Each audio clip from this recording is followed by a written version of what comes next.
Welcome back, ladies and gents, to the Athena Championship, an all-women's tournament here on Heroes Lounge. We are going to be casting the finals today. I am not joined by Joy K. I am not joined by Trans, not by Misty, but it is actually Jam Panda herself. Is it me? Actually, I'm renamed to Jam Hots, so please get that right. Very offensive. I apologize. Yeah. Hi everyone. We've just lost against Team Snotra. Whilst the other co-caster was having issues, I'm stepping in for that. Yes. With tofu.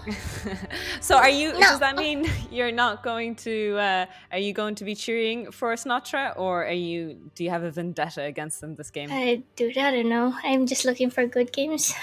Good games. I like it. Yes. It's going to be the best of 5. We did see Volskaya Foundry banned out, Garden of Terror, Sky Temple, and Alterac Pass, which means that the first map we're going to be taken to by Team Snotra is Dragonshire. I personally hate this map, but okay. was this Snotra's pick? It was. Oh, they picked it. I see. Yes, it was their pick. Yeah. So they played this once in the tournament before, and they've won. Their solo laner Griffiths is insanely good. She plays the Hogga, the Urel, and I think like especially in Dragonshire, where it's so important. The solo lane is so important, so she can handle that well. But then again, other team, we played them in a warm-up before we played Snotra, and their solo laner sometimes Pages on it, and I think they mixed it up. No, Paige tried it out on a hero that I won't say, and I think Bubblegum's normally the solo laner. I haven't seen Bubblegum, but strats. Both are good. I think DPS-wise, Mila is quite good, but I think Paige has also got the experience as she plays range DD for her current lounge team. I think that's right. Absolutely. It is Team Snotra versus Team Hell. Snotra it's our first time. This is our third time casting Hell on the main channel, so I've described Hell plenty of times. But Team Snotra is just to give updates and information, because it's probably the only Norse goddess that we haven't talked about on the Heroes on channel, is associated with wisdom. Snotra is always considered as a wise and courteous goddess. So they gave you a wise and courteous spanking, I believe, Jam, in the last series.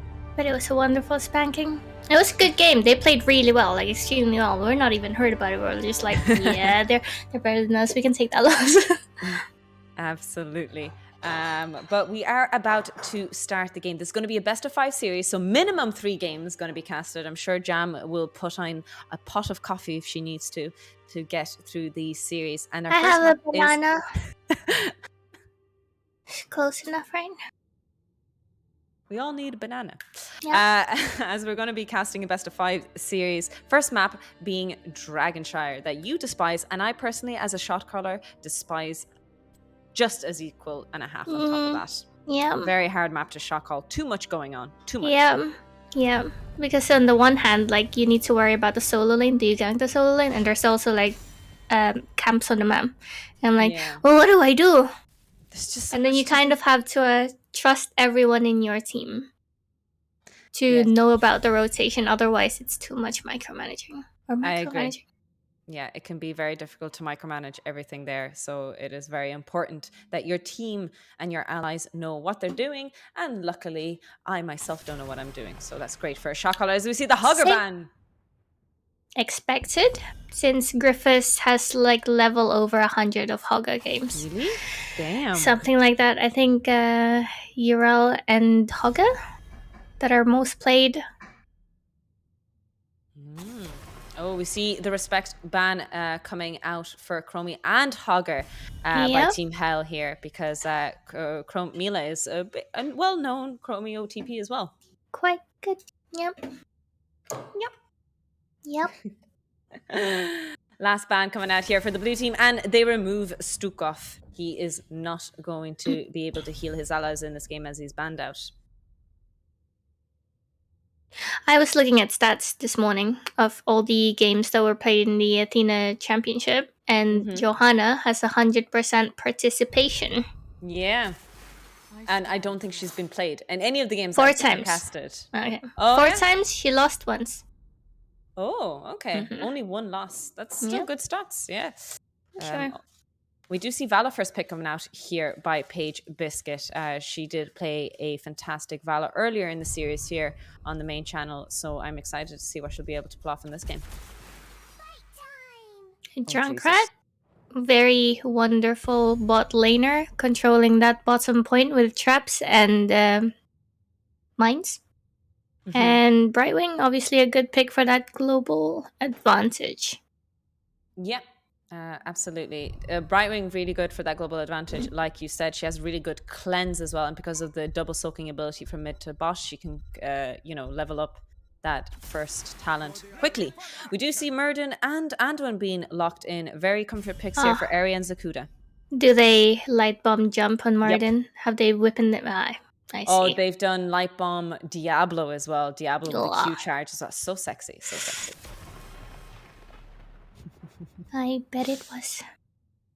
Sonya being banned out here against Bubblegum. She's been playing lots of Sonya and Deathwing in this series, but Deathwing is a very awkward hero to pick on point control maps, I think. For sure. Yeah, I think so, unless it's like against Rexar, which I heard it was like a skill matchup with a small advantage on Deathwing. I'm not a solo laner, this is just what I hear from other people. Listening to the goss, as we do see Leoric banned out, possibly because they are looking to pick that Deathwing into the offlane. The blue team have a pick here now. They do have last pick, which means they're probably going to save the solo lane pick, as we see Toki locking in the Anubrak, and I'm expecting a last pick to come out here as the, well, not last pick, the fourth pick to come out here as the DPS lock-in. Yep. 2 globals on their team. Oh, Dahaka's still let through, by the way. This is a Dahaka game. Dahaka. Paige plays a very good Dahaka, so they could always switch around. Absolutely. It is very good that teams can not only swap around heroes, but swap around roles. There are advantages and disadvantages to it, of course. But it is good. I wonder if Mephisto is going to be locked in here by Tazi, as we see Kelta. Am I seeing this? I cannot believe I'm seeing Murky in We've a got a lane Murky team where you need to win the points. Oh, I love the skin there by Urel, locked in here. You did say that once Hogger was banned out, chances are Griffiths was going to lock in that Urel. Murky. Holy smokes. I'm so ready for this game. I don't know how they're gonna play it, but they're gonna play it. Yeah, global advantage, very much so in favor of Snotra. I really need to stop saying snorting. Snorta. She's the goddess of wisdom. Come on, be smart. And versus Team Hell, the goddess of the underworld itself. So this is going to be a very exciting series for sure. So team comp wise, who do you prefer? Blue team, if I had to gamble my points. That being said, the damage output from pairing up of Junkrat and Falstad might not be enough to secure kill with the Anubarak engage. But, you know, Emergent stun, Kael'thas stun follow-up with damage from Vala, I think might be enough to kill even Anubarak. Yeah, for sure. I think Anub stuns, Ural stuns, Junkrat stuns, and Polymorph can also kill Muradin, so... Yeah. Kind of goes in favor of things. Yeah. I also prefer the blue team's draft. I think that's not just gonna give him hell. All right, in this first game on Dragonshire, Snotra versus Hell, I'll introduce Team Snotra, the blue team. We have Mila playing Junkrat, Arco on the Falstad, Griffiths playing the Rel, Tiny Owl on Brightwing, and Anubarak being played by Toki. And on the red team, we've got Paige playing Davala, Tazi playing Kael'thas, Eri on Muradin, Bubblegum on Murky, and Zakuda on Anduin. Let's go. First level 1 talents. We see pretty standard Q build, pretty standard everything. Really nice stun there onto Airy. Nice Urel jump into the background. Double stun onto Murky and Paige Biscuit there. She does get away safely. Oof, a little bit scary. Paige is just stacking, and I guess Volstad is stacking. So they've got 2 stacking heroes, and Kel'Thas and Anub are stacking the globes. Yeah, Urel is already on the top side, grabbing that XP. Murky needs to run top side to make sure they don't lose that XP. Look at Murky Paige, going for Bride. she's just ulting. Do they so close. not? Ah, it's a good bribing TP. Yeah, Paige is so aggressive on the Vala. I respect it. I mean, that's the only way to play Vala, right? Yeah, exactly. Frontline Vala or Riot. You can go. Oh, speaking about going. Oh! Ah, nice. Toki does fall. That aggressive auto attack Vala is going to be very difficult to deal with, especially since she's 33 stacks in. She's already almost completed the first part. A lot of stacks. I think Murky's having trouble against Urel at the moment, since Griffiths can just clear the pufferfish, and yeah, that's Murky death. Murky death indeed. At least Urel doesn't have any passive like Alarak where the kills are worth something, so should be fine. Toki is grabbing the bot side here. Eri is stepping on, jumping onto Mila. Fantastic stun, fantastic follow-up. Root hitting. Oh, that was beautiful. Did I get it? Oh, he's like 1 HP. 9 HP! She gets away with 9 HP! Oh my lord. Oh boy. I was cosplaying Jam there. Oh, which part? Which part? The high-pitched voice. Listen. Fair enough. You're about to bring out the sass, but the sass is coming out here from the red team as they're pushing the bot fort. They're already getting the tower here, getting absolutely great value that they capitalized on that Junkrat kill earlier. Well, almost kill. Top lane is about to get bodied some more after that that bruiser camp. I think their only choice would be like to trade C's, so they put pressure on bot. Absolutely. Again, a Nubrak. Close calls. Yeah, getting away with a margin of his HP intact, and Brightwing saving the Beatles booty there. But you're right about top lane. That is a big heavy siege. And Murky's gonna have like a lot of trouble clearing that. So we've got Tazzy was either going from it. Protect the egg. No! Oh no! Did they get a counter kill? Nope, Sakura gets away. Yeah, the mine underneath was really well placed, but Junkrat was unfortunately dead and they couldn't do it. Griffiths is going to be able to grab the top fort in the meantime, while the rest of the red team is battling out for the bot fort as well. So this is just going to be a trade of forts, it seems. Hopefully, but I think against 4 heroes, then they're going to struggle getting that bot fort. Urel has a much easier time pushing with that Berserk camp. Yes, indeed. But the blue team are stepping up here aggressively. They're happy to try and take a 4v4 fight if they can. Yep. Ooh, nice polymorph. But the root onto Tazzy Tiger, she is a little bit vulnerable, but there. Nice healing from the Anduin to keep her teammates alive. Oh, a Nubrak. Paige is just wailing away. Like, look at her, just ulting, like, all the time. And she falls to a Junkrat something. Oh, 3-man knock on Griffiths on the Urel, getting so many of the red team members low. Really good rotation by Urel. Yes, I agree. Murky does, in the meantime, grab the top side objective, which means that the blue team isn't going to be able to grab the objective. But it's just a delay as the red team are spawning back. XP, pretty even so far on both teams. Not too far away from each other. Yeah. Urel would reclaim top. What is red team gonna do? Will they contest afterwards or just try to cap bot? Yeah, we'll see the blue team looking bot side here. Mila throwing her mines and her boops left and right. Anubrak does try to channel tops mid side, but Eri does interrupt it really, really well.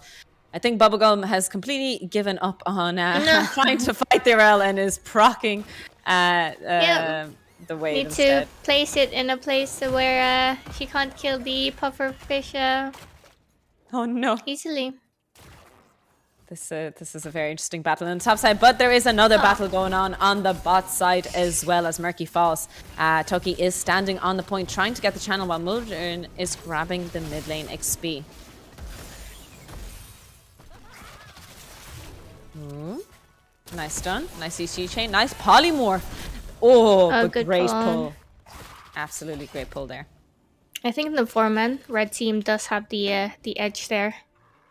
But this is Dragon Char, so top lane is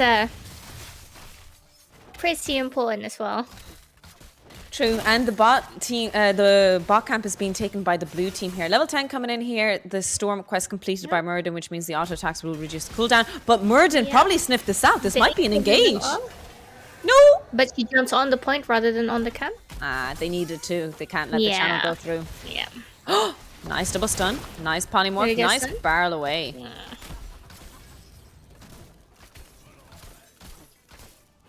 Alright, level 10's coming in. Which team has the better ultimate setup? Rain of Vengeance, Phoenix, Avatar, Octograb, and Light Bomb. So standard across the board. And Murden. Oh! Big light bomb combo! Onto the Junkrat! Oh, the gust is good. That's the gust really is good very disengage. good. Nice pull. The pulls. Uh-oh. Nice storm bolt there by Aerie to keep herself and her rest of her friends alive. And Aerie is actually getting up on the point again. Very bold.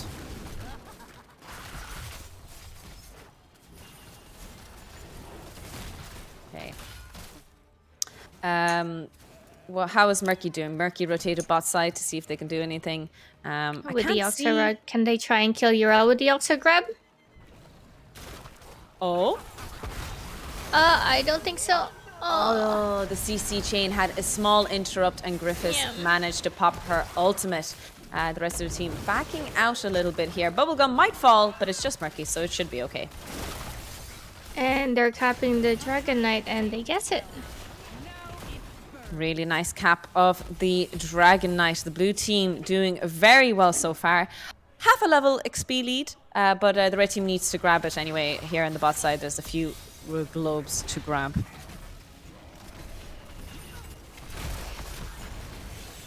Oh, nice CC chain. Nice boop. Aerie gets thrown. Nice pull. These pulls have been really good. Yep. Zakuta's been doing really well on Andu in this series. You can tell she's like very comfortable on the hero. Okay. Deathwing breathing. Deathwing. The Dragon Knight breathing fire. Same thing. One of those dragons. They're all dragons. And Brightwing as well makes it more confusing. Aerie is quite low, so I don't think they can engage. Or they will. Yeah, just waiting to get her passive up and running so she can regain the HP. But nice anchoring there by Toki. Very nice tank knowledge there. I think with the... they will scale, like the red team will scale. Vala would just need like a 16 to get that percentage auto attack. And like she'll get more stacks. So maybe they can also grab something and then kill in. But at the moment, I don't think that's just possible. I think same with the blue team. I don't think they can kill a Murden with just Junkrat and Falstad just yet. And they would need like a little more stacks on Falstad to be able to do that. Yeah, absolutely. But they're looking for this Anubarak. Really nice Octograb here. Nice CC chain polymorph. But the gust to push Aerie into the back. She does pull her ultimate. Paige is getting pressured. Oh no. Oh. Yo, I think Anduin's dead. Anduin might be dead, but so Griffiths is was Vala. Still chasing. Yeah, that was the most devastating Urel chase against the Vala. I felt so bad for Vala. The kiting was perfect, but the Urel movement speed on the mount was just, I don't know what to do with that. And the global value actually coming in there when they were all fighting bot, and then Falstad just flew top, so they don't miss that XP.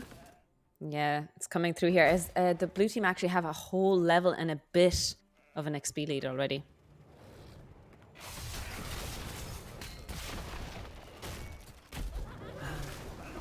Okay, level 16 is coming in. Now. Do they fight? What is it? It's burrow build on the Anubrak. I'm so happy to see burrow build. An acid rent. Oh, okay, so this is one of my more favorite builds Toki is committing to. I really like to see it, as I've been only seeing beetle build these days. We do see a combo here on Griffiths. Really nice octo grab. Oh! But the absorb gets through, and Griffiths probably gets away. Really nice stun, really nice CC chain. And Griffiths does not get away. The Space Goat does not live. Okay, just keep hitting her then. Yeah. Anubrak burrows And it away. does get away. Yeah. 162 stacks on the Vala. That's pretty impressive. Already. Yeah, actually, yes. Especially now that it's only been like 11 minutes into the game.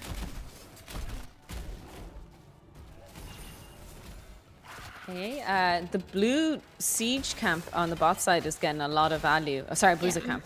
And they're grabbing... The camp take on the side of the blue team has been on point. On point. Absolutely. Like, they recognize it. They don't need to get the Dragon Knight. That's not the most important thing. If they just out-macro them, this is one way of out-macroing them. Oh, really nice stun. CC chain onto Toki, but she does burrow away out to safety. Urel is rotating top side. She's going to be able to grab the channel of the objective, so the red team won't be able to take the Dragon Knight. But they are anchoring. They are waiting. Toki grabbing the bot channel. And Eri may be getting it back. And again, they just don't prioritize like taking the objectives. It's just keep doing camps on cooldown. Oh, nice ultimate. Nice gust. But the light bomb there to try and save Zakuda. It is Vala who falls first instead. And Murky falls as well with Vala. Very unfortunate there. It looked like a really nice engage for the red team, but the blue team turned it around and did really well with it. The fire comes for you. Okay. The Dragon Knight going in favor of the blue team once more as they siege and run it down mid. And run it down they will. They would really need Vala to get on that Dragon Knight when she comes alive. Yep, Vala's going to be back up in 4 seconds, and she's going to dish out a lot of damage as Urel is in the Dragon Knight at the moment, sieging the keep wall in the mid lane already. And Murky is still split, still soaking. Which, yeah, the right thing to do. Yeah, areas popping very, very low. Tazi tanking a lot of damage as well. It is very, very difficult. Paige is going to get this Dragon Knight down, and they might look for a counter engage. Oh, They might need like a pre-20 fight. This would be it. Murky was looking for some action in the back lane there, but the rest of the red team couldn't follow up just yet. Griffith's still looking for something. Toki playing very aggressive.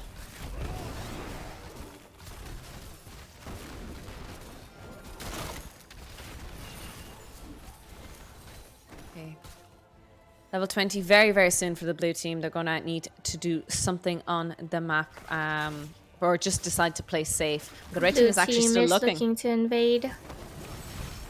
At this point they can, because they've killed Murky's egg. But they don't take the chance. Do they? Don't they? Will on they, the one won't hand, they? Yeah. On the one hand, they've been winning every single fight, but on the other, they really want to invade. Oh. Murky's ultimate being used here on a Falstad. That was nice. A wonderful catch. Wonderful catch indeed. And Vala completing 200 stacks now on her quest. She's going to be scarier and scarier as time goes on if she's going to be allowed to stack that level 1 quest.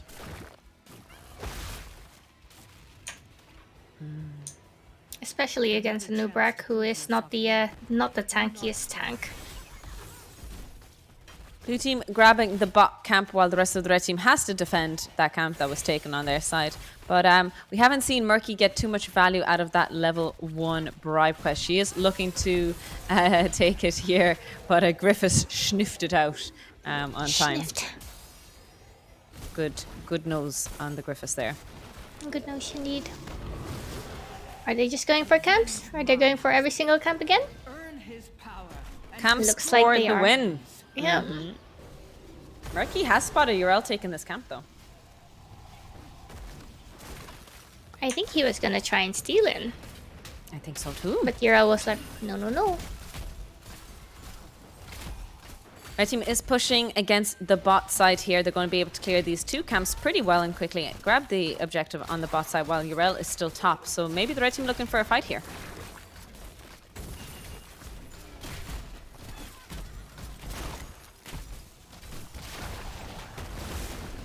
Level 20s in for both teams. This is a chance for them to fight while Urel isn't here. But Urel is actually coming in from a hot flank. Yeah, they do need to kind of protect that flank. But it seems that they don't have vision. That was a big gust. Big, huge gust, But- big Anduin ultimate. Brightwing does fall, but Murky and Vala fall on the side of the red team. Junkrat gets away with 200 AP. Eri does use her ultimate to stay alive. Griffiths gets stunned into place and can't stun the rest of the red team back. The red team are going to have to get away as best as they can.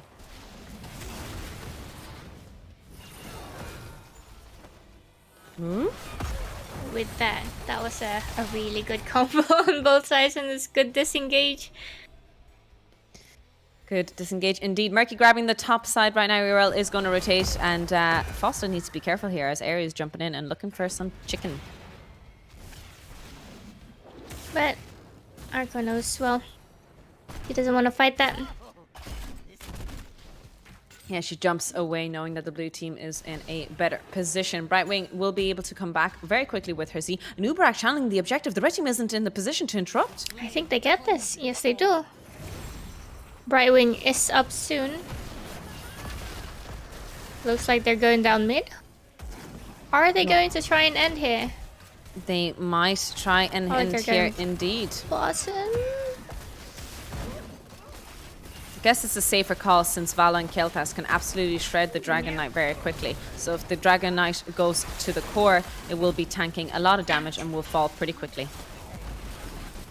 Uh-oh! Anduin, silence into the root. Fantastic combo from Mila. Oh, and she got... Oh no!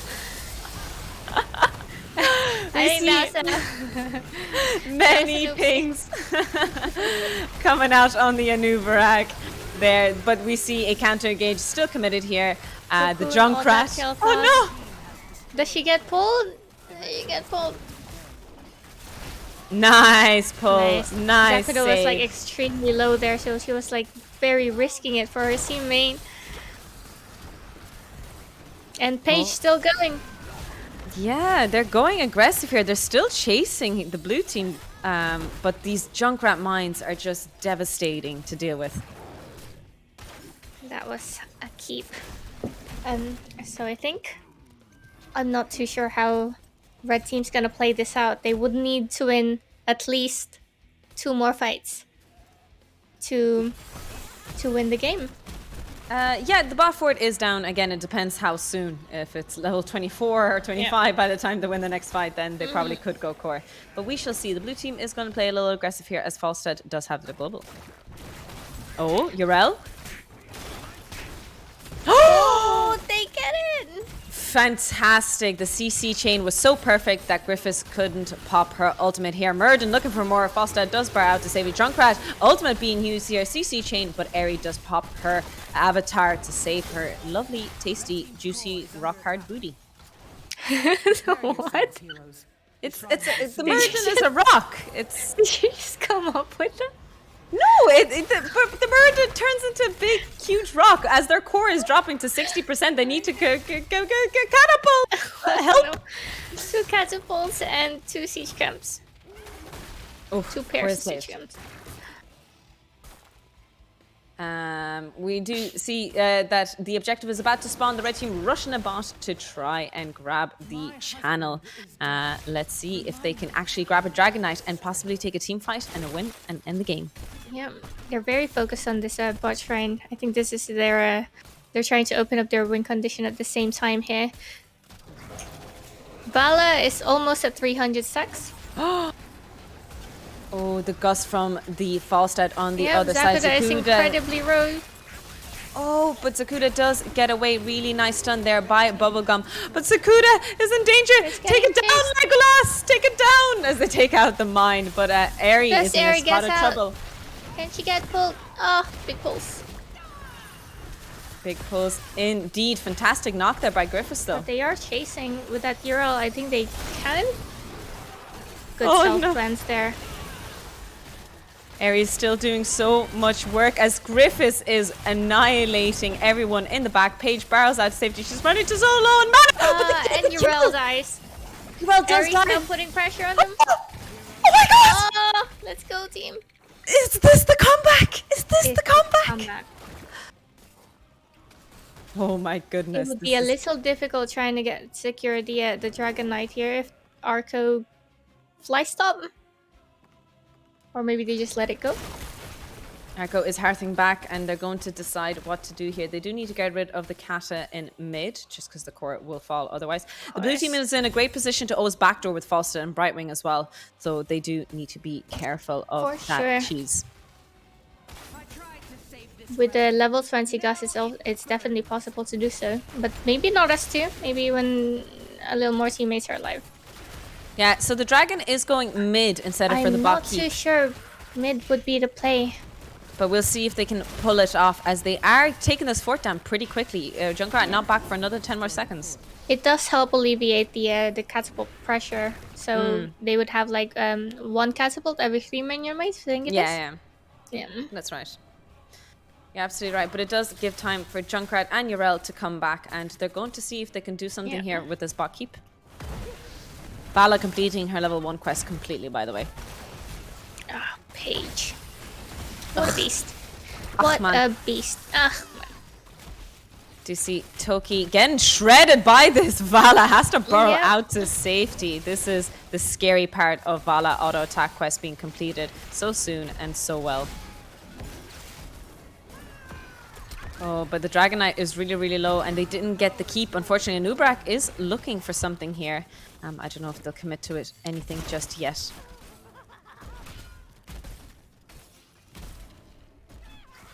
It is quite scary to stay on the bottom side with Falstad's Gust being available.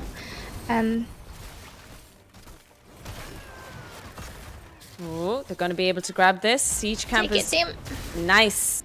Really well secured here. It's the start of a comeback. Yes, it is. They're slowly building the comeback. This is a great, great close series. Oh, Siege camp being grabbed here as well by the red team on the bot side. But the blues grabbing their bruiser camp as well. So this is still everything to play for both teams. So nervous. Yeah. Paige has definitely like scaled up. Yeah, the Vala auto attacks are shredding, and Kael'thas does have 52 globes on the shield, so he is going to be able to stay safe with that shield sometimes. Yep, and at this point, I don't think Toki can borrow in. This it went on the sense. Wait, it's on cooldown. Yeah, that's so cool. I didn't know that was a thing. That's really cool. We live and learn. Every day is a school day. I don't think that should be a thing. Okay, they're looking for a fight. Paige Biscuit playing frontline. Vala, of course. They're going to be able to grab this bot cap. Maybe the blue team is looking to gust them off the point. They have are looking to take that bruiser camp. But if they do get choked at this point, it'll be quite scary. Aerie in so much trouble. Aerie gets pulled.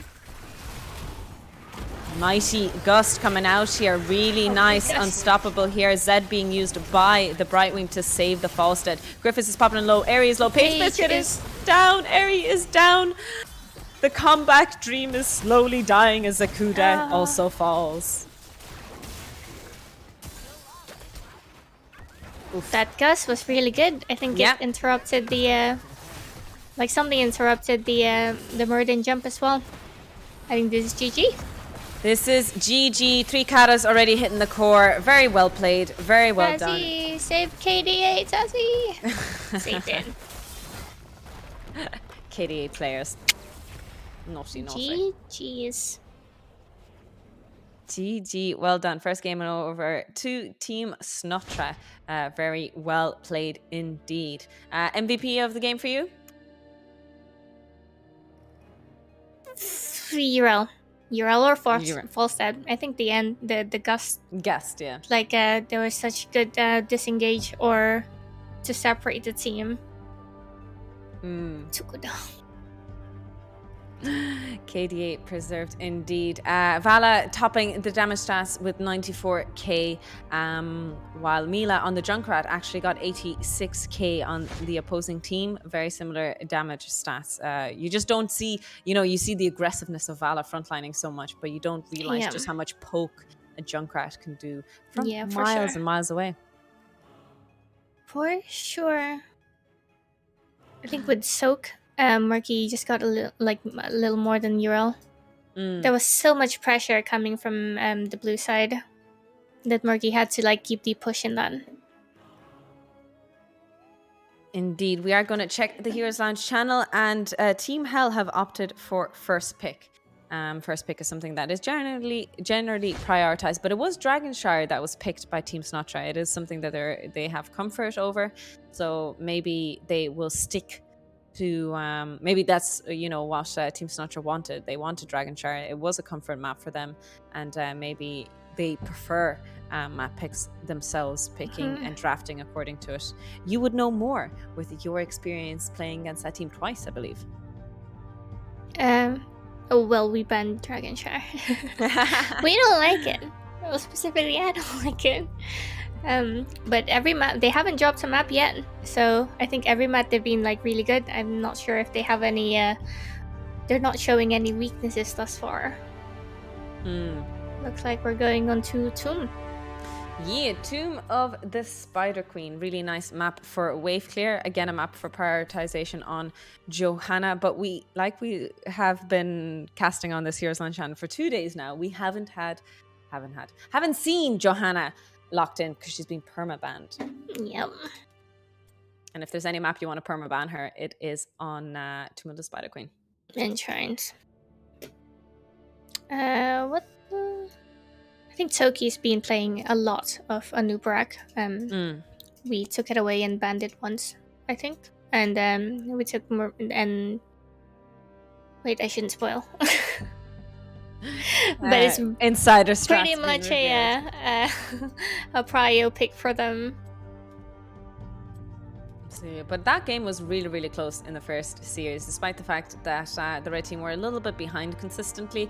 That ending, they almost had a great comeback. It was so close.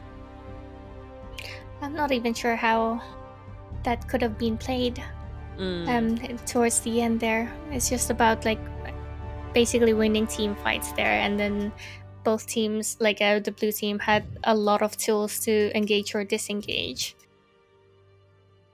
Yeah, they did have a lot of tools indeed. And I do maybe, despite the fact that Snotra did win that last game, I might expect to see a respect ban on that Vala, because Paige was so aggressive on her. Got so much damage output. And again, Tomb of Spider Green is a map where Vala doesn't even need to mount up. She gets her passive movement speed off, and she can rotate really quickly from top to mid and can stack her quest very easily from there.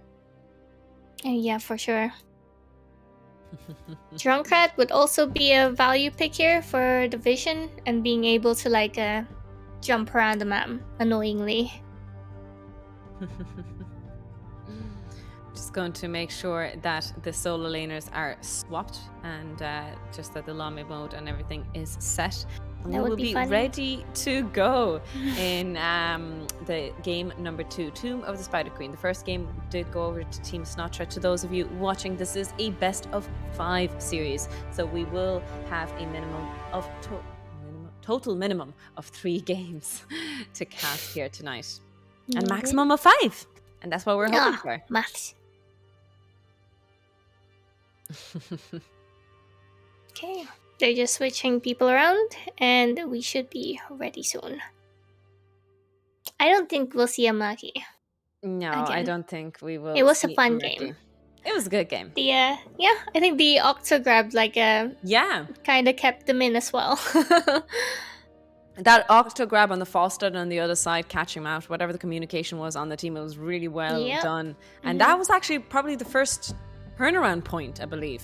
Like that For kind sure. of thing. And the I believe they caught Urel out twice there with the Octograb. Mm. Super good. All right. Tomb of the Spider Queen, game What number do we 2. see? What do we ban? Chromie is also annoying here. Yeah. And a lot of Chromie players on both sides. Mila also did get a respect ban in the last game. She didn't get her Yeah. Chromie and Dragonshire.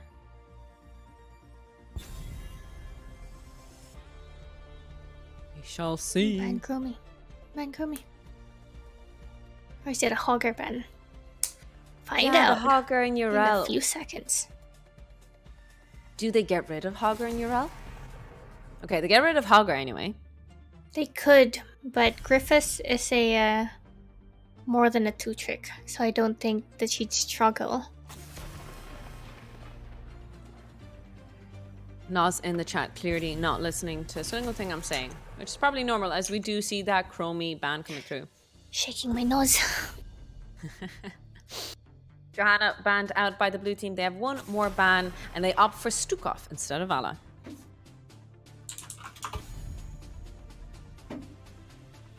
First pick. What do you think is going to be the first pick? Is it going to be the Vala again? Vala.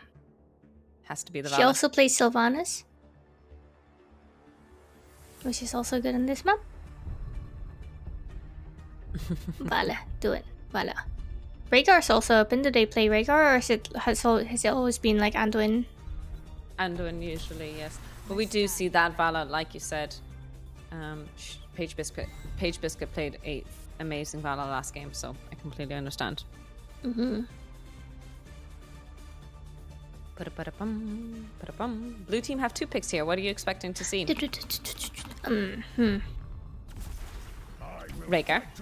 And Yeah, that's exactly what I was gonna say. Even before the Rhaegar buffs, Tanya Al was very well known for playing the puppy as her main hero. So I'm sure she's delighted to play the doggo this game. Yep, she nom nom. Nom nom. Wow. My blades are yours. Locking in that Sonya nice and early, so there is no ban. And we do see Zakuda locking in that Comfort and picks all round then. Yep, all comfort picks so far.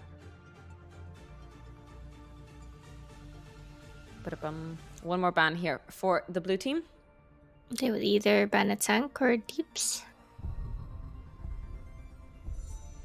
Yeah, a respect ban for Eri would be nice, but she is very flexible on tank. She can pretty much play anything and plays them all very well, so they might not even bother Yep. targeting her. As they target that Mephisto on Tomb of the Spider Queen, we did see Tazzy play it earlier, and she was phenomenal with those ultimates. What's the ban here? Would it be Urel? Yeah, definitely. Urel could be possible. It could be.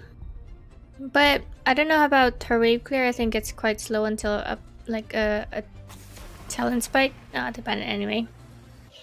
Yeah, they do get rid of that Urel. So the other game that we played against them was on Tomb, and they actually played Malthael plus Zul. Oh, interesting. Yep, and Who a was in tank the on top format? of it. Zul. Zul was in the offlane. Oh, interesting. Oh, Malcolm no. in the format. Zul was in the format. Okay. And there And- we see that Zul. That's actually what they played, the Jaina as well. Damn, they're pulling out the same strats that they performed on you, and as I understand it, they spanked your delicious booty. Yep, So, but it was Mila on Zul, so they could still switch around. could be a switcheroo indeed. Could be a switcheroo.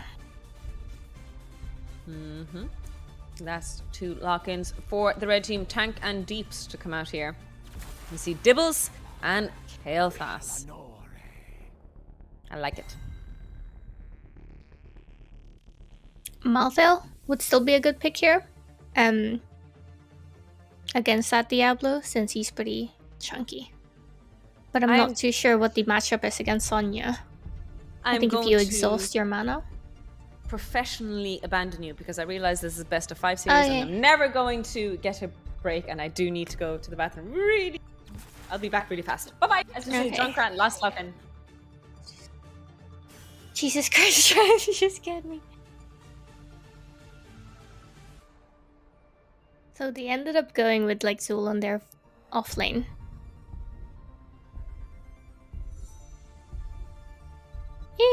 Not a big fan. I've unmuted myself, Jam, for the stream here, just to fill in a little bit. It's an exciting draft. These games are super close. Definitely exciting. I think, does Diablo struggle? I'm not sure. I think red team this time.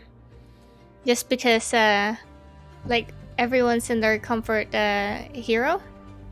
And Diablo is a really good pick against the Jaina as well.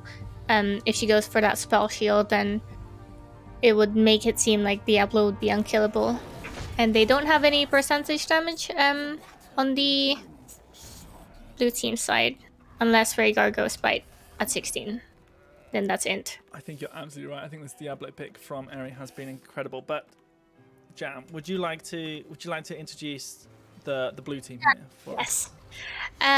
So we've got Toki playing Anubrak, Mila playing Junkrat, Griffiths on Zul, Arco on Jaina, and Tiny Owl on the Doggo. Yeah, and there on the other side it is Team Hell, and we got Bubblegum on the Sonya, Eri playing Diablo, Tazzy Tigress on the Kalthas. God, sorry, I'm not in caster mode. Page Biscuit on Vala, and yeah, Eri on Diablo, Zakudo on Anduin. I think I repeated one. Who knows? Yeah. So Paige still going for that auto attack talent. Back and to you, Welcome back. I've been back a little while there, but I wanted to listen to Trans a little longer there. Okay, nice introductions. Vala auto attack still. Soul Shield coming out here from Eri. W build on the Sonya, so she's going for total deeps this game. Aaron, do you know more about the matchup Zul versus Sonya? So Sonya can very easily get rid of the root with the level 4, but she means she'll have to change her build. In general, it is a more favorable matchup for Sonya, but it is a skill matchup as well. We do see a fantastic CC chain on Paige Biscuit. Nice barrel roll onto the other side there. Great dodge by Paige.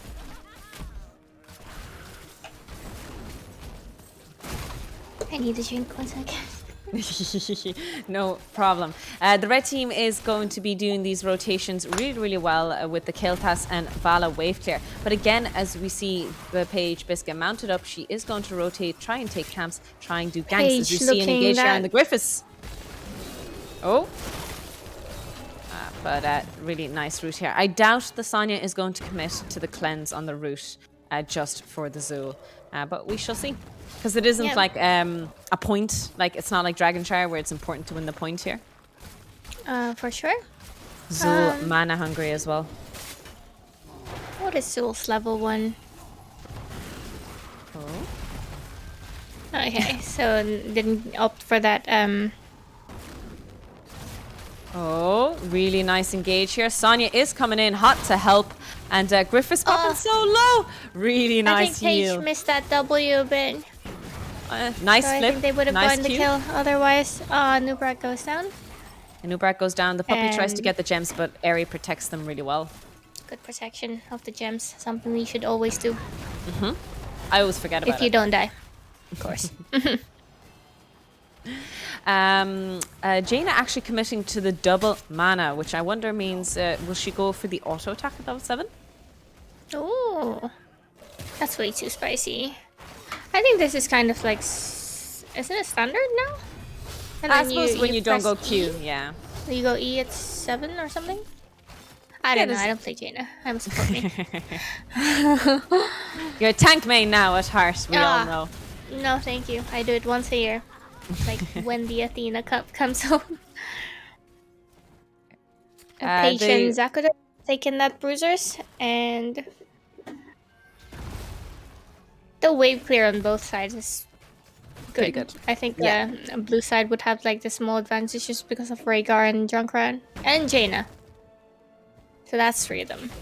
Good stun by Ari and good root follow up and good stun by Tazzy, but they don't get it because a noob has spell shield and stuff.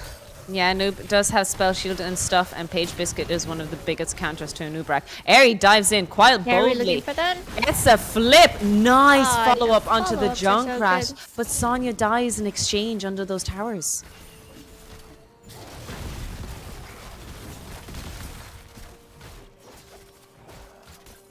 Zu's committing to the jailers, so he's going to go for the spiky dead walking people quest thing. You know, the dead people he summons. Yes. Yeah. I think I explained that talent The really dead well for minions. those who don't play Zul. The little dead thingies that he summons, he's going for that build. And we see Eri committing to the W build again on the Diablo like last time. Oh, aggressive. Gets the Very Q. aggressive. Nice pull by the Anduin, feeling a little worried for her Diablo. Nice route here. No cleanse, but Eri does live. Yeah. I think it seems like Eri just really trusts Zakuda to have her her pulse there and to use it when necessary, so she can play like a little more aggressive to see if she can pick someone out. And when it goes south, then the pull is always available. Yeah, absolutely. Having faith in your healer is a wonderful thing indeed. It allows tanks to play very boldly and aggressively. Eri needs to be careful. Nice boot there. Chain and damage coming out. Nice Q. Nice E. Nice stuff. Oh, the C's, like they're on point. On Like point with, indeed. I think Tazi and Zakuda, are they in the same like lounge team? Because that would explain so much stuff. It would explain a lot. Eri being so bold with so little HP. So is Paige. Their HP bars are making me uncomfortable. 5 people pushing top, and I think they can afford it. They've got the siege for it as well. They This have is the looking siege like a indeed. better game for them, for sure. Yeah, they're starting it off in a different way than they did last time. Griffiths needs to be careful here, as we know that Diablo plays super aggressive. The red team is going to get the clear. Blue team do have the turn-in gems, but a slight XP lead for the red team so far.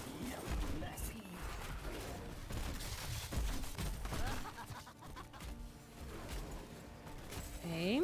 Bot side, Zul is trying to get the 32 gemmies in, but Paige Biscuit is not letting him. I think Paige is Oh. also looking for that siege. No, they're just stalling. The leap Huge goes leap. on to Zul and gets him.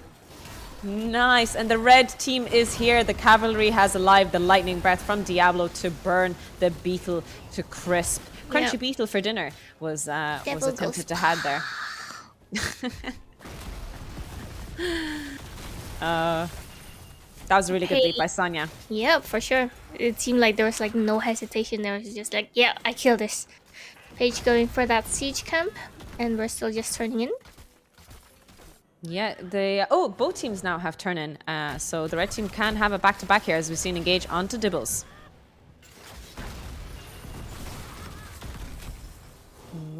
I like how the Anduin's just chilling with that Diablo. And it's like, okay, are you in trouble? Are you in trouble now? Okay, I pull you. Yeah, Soul Shield was used, but it will be back up anytime soon. Eri just needs to do a little bit of damage to get it up and running. Really nice engage there by Bubblegum, but she gets CC chain. Zul using ultimate, Anduin Lightbomb being used on Bubblegum as she gets yeeted off to the other side. Vala in the cocoon. It does get pulled out. Junkrat, ultimate being used here. Paige Biscuit Yeah, so low! that is And a she lot lives. of ultimates thrown. I think that's most of them. Ancestral still up, Leap still up, but that was a trade.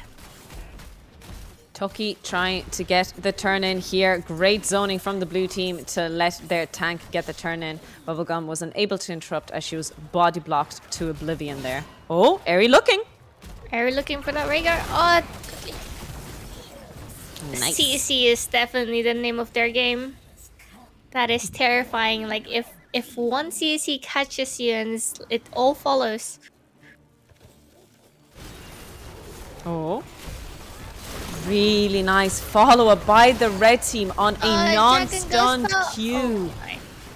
Like, that was incredible, the follow-up from the red team. Trusting Air. She QE'd without a wall, and the rest of the team followed up with perfect CC. Very well done here. The trust that the red team have in this Diablo is incredible. Yeah. Eri definitely playing well. Okay. Or Eri, well, all of their teams playing well, just with the follow-up, right? Exactly. Really they nice catch Q. now.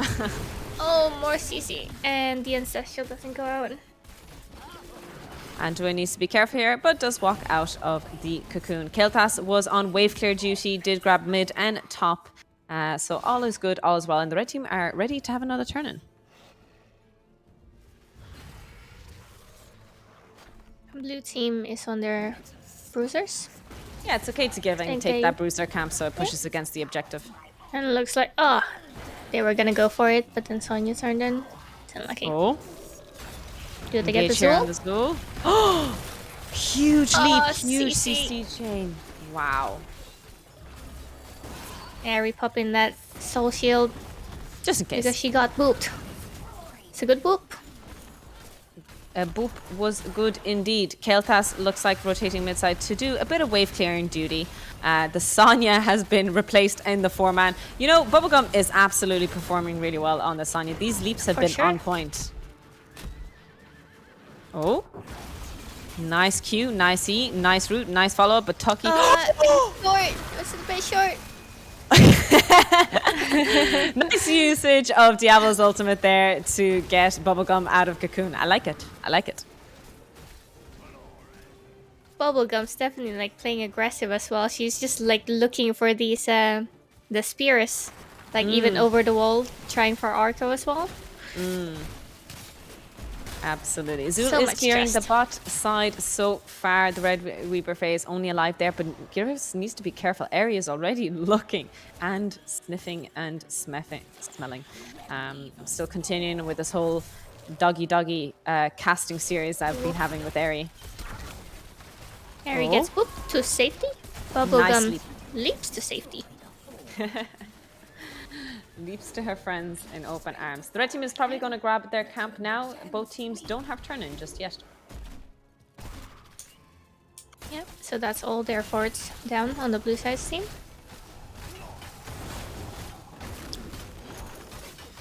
Track so far on the Vala. Not as many as last game, I think. I could be wrong. It doesn't feel like she's stacking them as fast. But still, like, don't get me wrong. They're dying way too good. fast. There hasn't been much extended team fights, not as much as yesterday where they were just guarding bot shrine. Ooh, you're a healer main. Level 13 on Rhaegar? I'm checking what it is. Oh, nice Anduin light bomb there onto Eri, but the interrupt by Nubrak looking for an engage onto Tiger. Zoo just getting engaged. Really nice pull, really nice unstoppable. Bubblegum in the backline, big lightning breath from Dibbles, gets the Sonya out. That's more or less a disengage from the red team, but can they catch someone out? Oh. Not behind the fort. They do grab Toki, but the Ancestral doesn't connect. Griffius is also popping extremely low. Paige secures the kill with her W. Really well played. Really well done by the red team here. Yep. And bot is pushing. Paige is chasing that. Does Eri gets it? Good ice block there. And good Ancestral, but she still dies.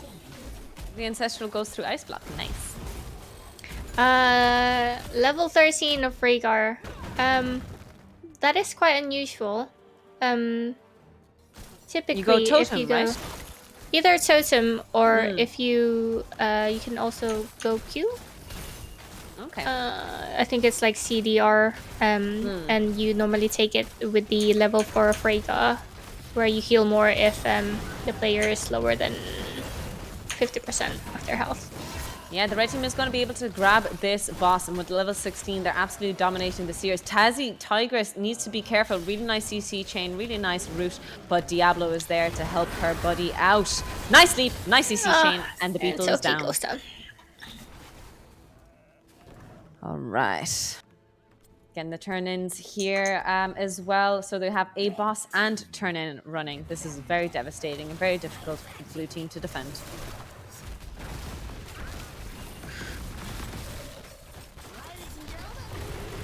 Mila using the ultimate for a bit of wave clear, but it isn't enough. It gets blown up very quickly by the damage. Oh! Here's the combo! Does Ari live this? Oh, that was a good catch. Oh my god. Does she go down anyway? But she's still alive in 1 second because she's got souls. Yes, and she comes back with 25. That animation of being booped mid-air is so funny. Diablo is coming back for the team, but the top keep is down. So the blue team is just going to defend their core here. Oh. We're going to siege mid so far. Get the wall down maybe a little bit more.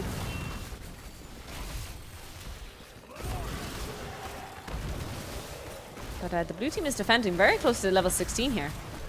Yep. Will they take a fight after they reach 15? Nope. Red team is playing safely. Like Oh, big wave bot. Yeah, big wave. Again, it's so cleared so quickly with Jaina, Zul, and Rhaegar. But oh, the red team actually committing Phoenix here to try and grab the top keep, mid keep. Oh, the leap in. Oh, and one light bomb being used. I think that was a small misjudgment on that light bomb. Is Ari in trouble? She doesn't have any souls to come back again. Oh no. Great counter here by the blue team to get a kill on Zakuda, onto Diablo chase. and Vala. Tazi Tigris is next on this Tiny Owl, biting Keltas's booty. It's an honorable 1v1, and Tiny Owl secures the kill there with lovely, juicy doggy bites. So they do get the turn in. Where will they push? Zul is still clearing that top, so I think the Web Weaver is gonna spawn a little far back. Yeah, bot and top are going to spawn a little far back, while mid is the heavy frontliner, will say, that they can push in as deep as possible. They are coming back in 25 seconds. They can get a keep wall down, maybe. Yeah, for sure. And if they run out of minions, there's always a totem from Rhaegar and Weasels from a noob. Exactly. So they're definitely not short on that. I think this is a keep going down here. Yeah, the keep will go down here indeed. But team coming in 3 seconds. They might be able to take a fight. Level 20, not too far away for the red team. So they could clear the waves and look for a fight then. For sure.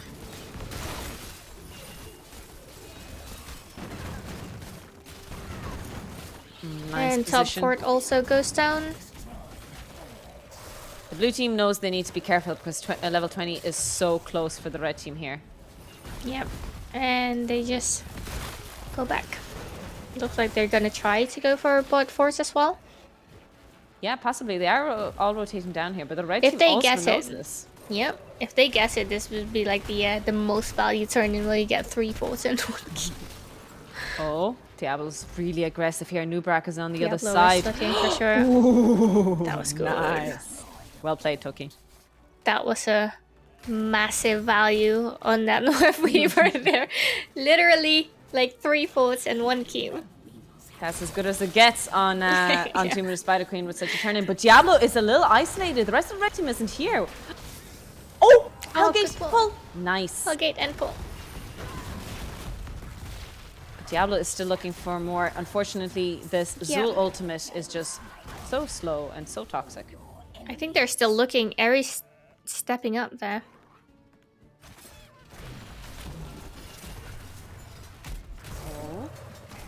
They're looking. Looks like they're going to try and go for the camp, or oh, really Ari, nice engage there by Ari. Oh.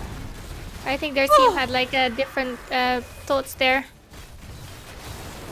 But they are going to try and take this Ari, camp. They can't walk through the Phoenix here so easily, and they will be able to take the camp with level 20 advantage. Wonderful zoning ult there. Really nicely done. Turn in not available for either team. The blue team a little bit closer to it, but only ever so slightly. Val's grabbing the bot camp here. Page Biscuit securing it. Page on 138 stacks on the Vala. Not as much as we got to see last game. Eri still playing very aggressive here. I can't believe how bold she's stepping up without her team backing up. Yep. Without the Anduin being kind of nearby. Wow. But such is tank life. If she's got Hellgate, then I think she'll play like this as well. True. If you have Hellgate, anything is possible. We'll see if there is going to be a team fight here anytime soon.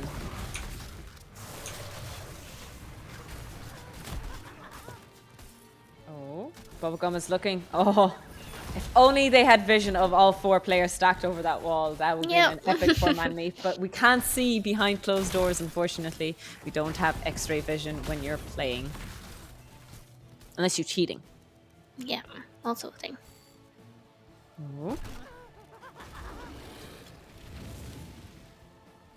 Red team looks like they're going to try and push in this keep, but it's going to be very difficult with the amazing wave clear from Jaina and Junkrat.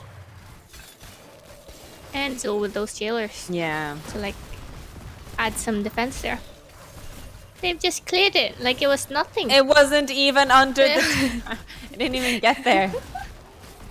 Ay, ay, ay. Diablo does have their souls back, so Eri can now be as aggressive as she wants, despite the fact that she's been doing that the whole game anyway. Souls or no souls.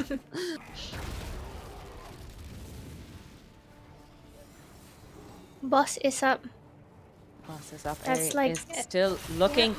Oof, nice stun there by the Anubrak to stop the Diablo from getting any charge action out. Yeah, the red team is so aggressive. They're just trying to look for something, but it's so difficult when... And it looks like they're just gonna try and like poke this down if they're safe to do so. So they're just coming back and forth and focusing that mid keep for a bit.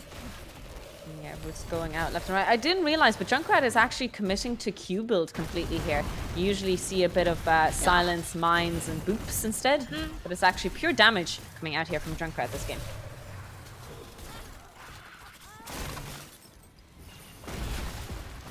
We're at that very awkward time where they didn't have turn-ins, so they're just like, just soak.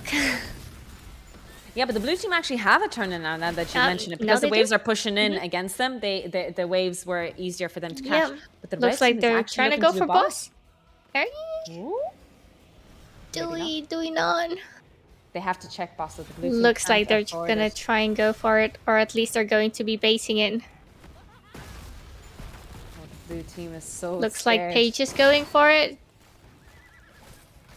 He was auto-attacking it. Does she? Doesn't she? Nope, it's just a big bait. Big bait. Oh, Diablo! Oh, nice Hellgate switch! Nice sleep! Nice ultimate's being thrown left and right. Grippus is going to fall. The ultimate And the doesn't Ancestral quite doesn't come through, but Jaina is doing a lot of work. Oh my god, Jaina. Go Jaina, Wonderful. 1v2ing the backline there. That was amazing counter engage. Zul down, Anduin down, Vala down, and Toki is chasing down the rest of the red team here. Whew. Holy smokes, team. Will they go for boss as well? It is a risky play. They are man up, but they opt not to do it. Like it is a bit of a risky play. It'll just be a turn in.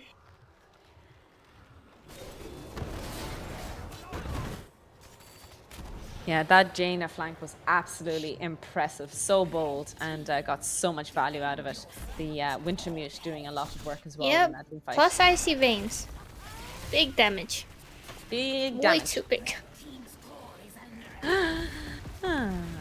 Alright, can the red team defend? Vala is coming back up in 10 seconds. This is definitely defendable. This is definitely possibly clownable, but it is in the advantage of the blue team.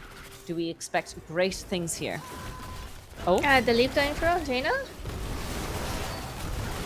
Boon being used here. Eri has to pop Soul Shield, but she does survive pretty well. Sonya being pulled out to safety. Very well done by Zakuda there. Eri taking a lot of damage, and they actually protect the core. Defable. The core shield. The core shield doesn't even go down. Let's go. They defend topside as well.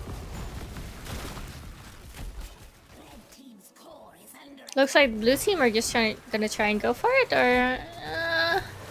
Diablo's looking. The light bomb Q interrupt again! Hellgate's through to Oh, try the to get Hellgate's onto so good. Griffiths onto the other side, but unfortunately cannot connect. And Uberak does burrow in very boldly, unstoppable, being popped by Diablo, does fall and lose his soul. So he will be back up in the next few seconds. Page Biscuit in the backline, trying to kill the Jaina, gets knocked back, but falls. Couldn't secure the kill on the Jaina there.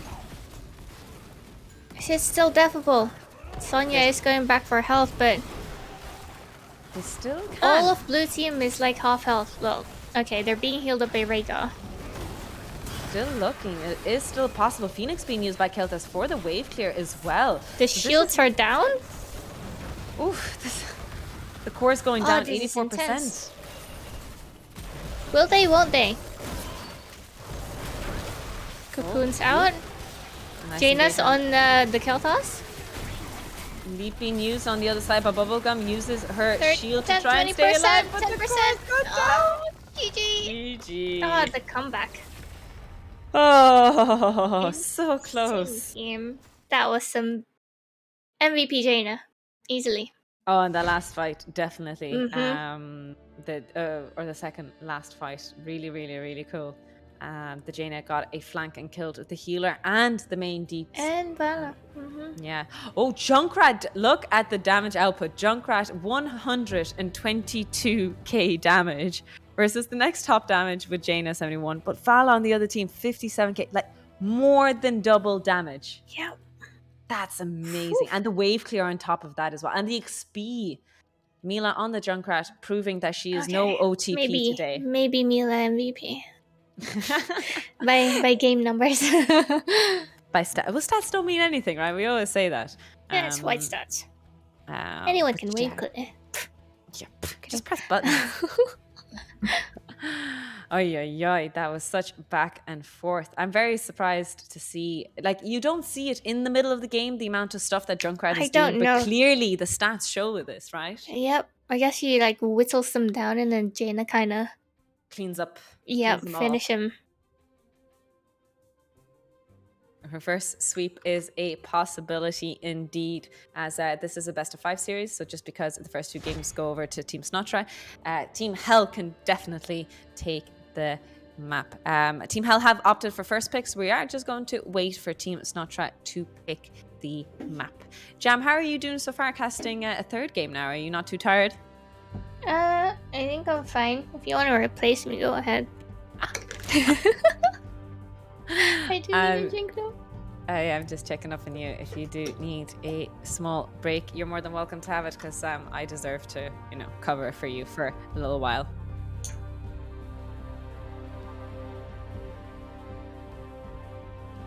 All right, Cool. we will end up having a small 5-minute break, just so that everyone can have a cup of coffee and grab a snack. So all those who are watching, do the same. Go grab yourself a little drink. Go grab yourself a little snack. I'll eat my We'll see you banana. in 5 minutes.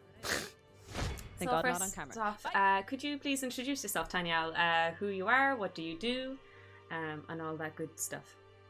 Yeah, so in real life, my name is Marlies, but online people know me obviously as Tiny Owl. So during the day, I'm actually a business and IT consultant, but I won't bore you with that part of my life necessarily. By now I'm 30 years old, and I've been involved with Lounge for about 4 years now, I would say. Yeah, so I got into it with my team in season 2, and after a while I became moderator, and then I kind of got involved in the organization, and I was just how do you say? I just Became embedded into it, invested. Yeah, I just got very invested, and I liked the community because Heroes Lounge and Heroes of the Storm was my first ever MOBA that I played. So yeah, it was something very new to me, but at the same time, I'm usually, when I end up somewhere, I end up trying to make it like better, get involved, and I just end up in the organization somehow. That's just how it goes. And during the years, I also helped with building up the structure in Lounge. So we started from like a small group of not little. I'm babbling, I'm sorry. I'm like, there's so much I want to say, but it's hard to put it all into a short intro, because like my story and the story of Lounge seems to be a very interconnected thing.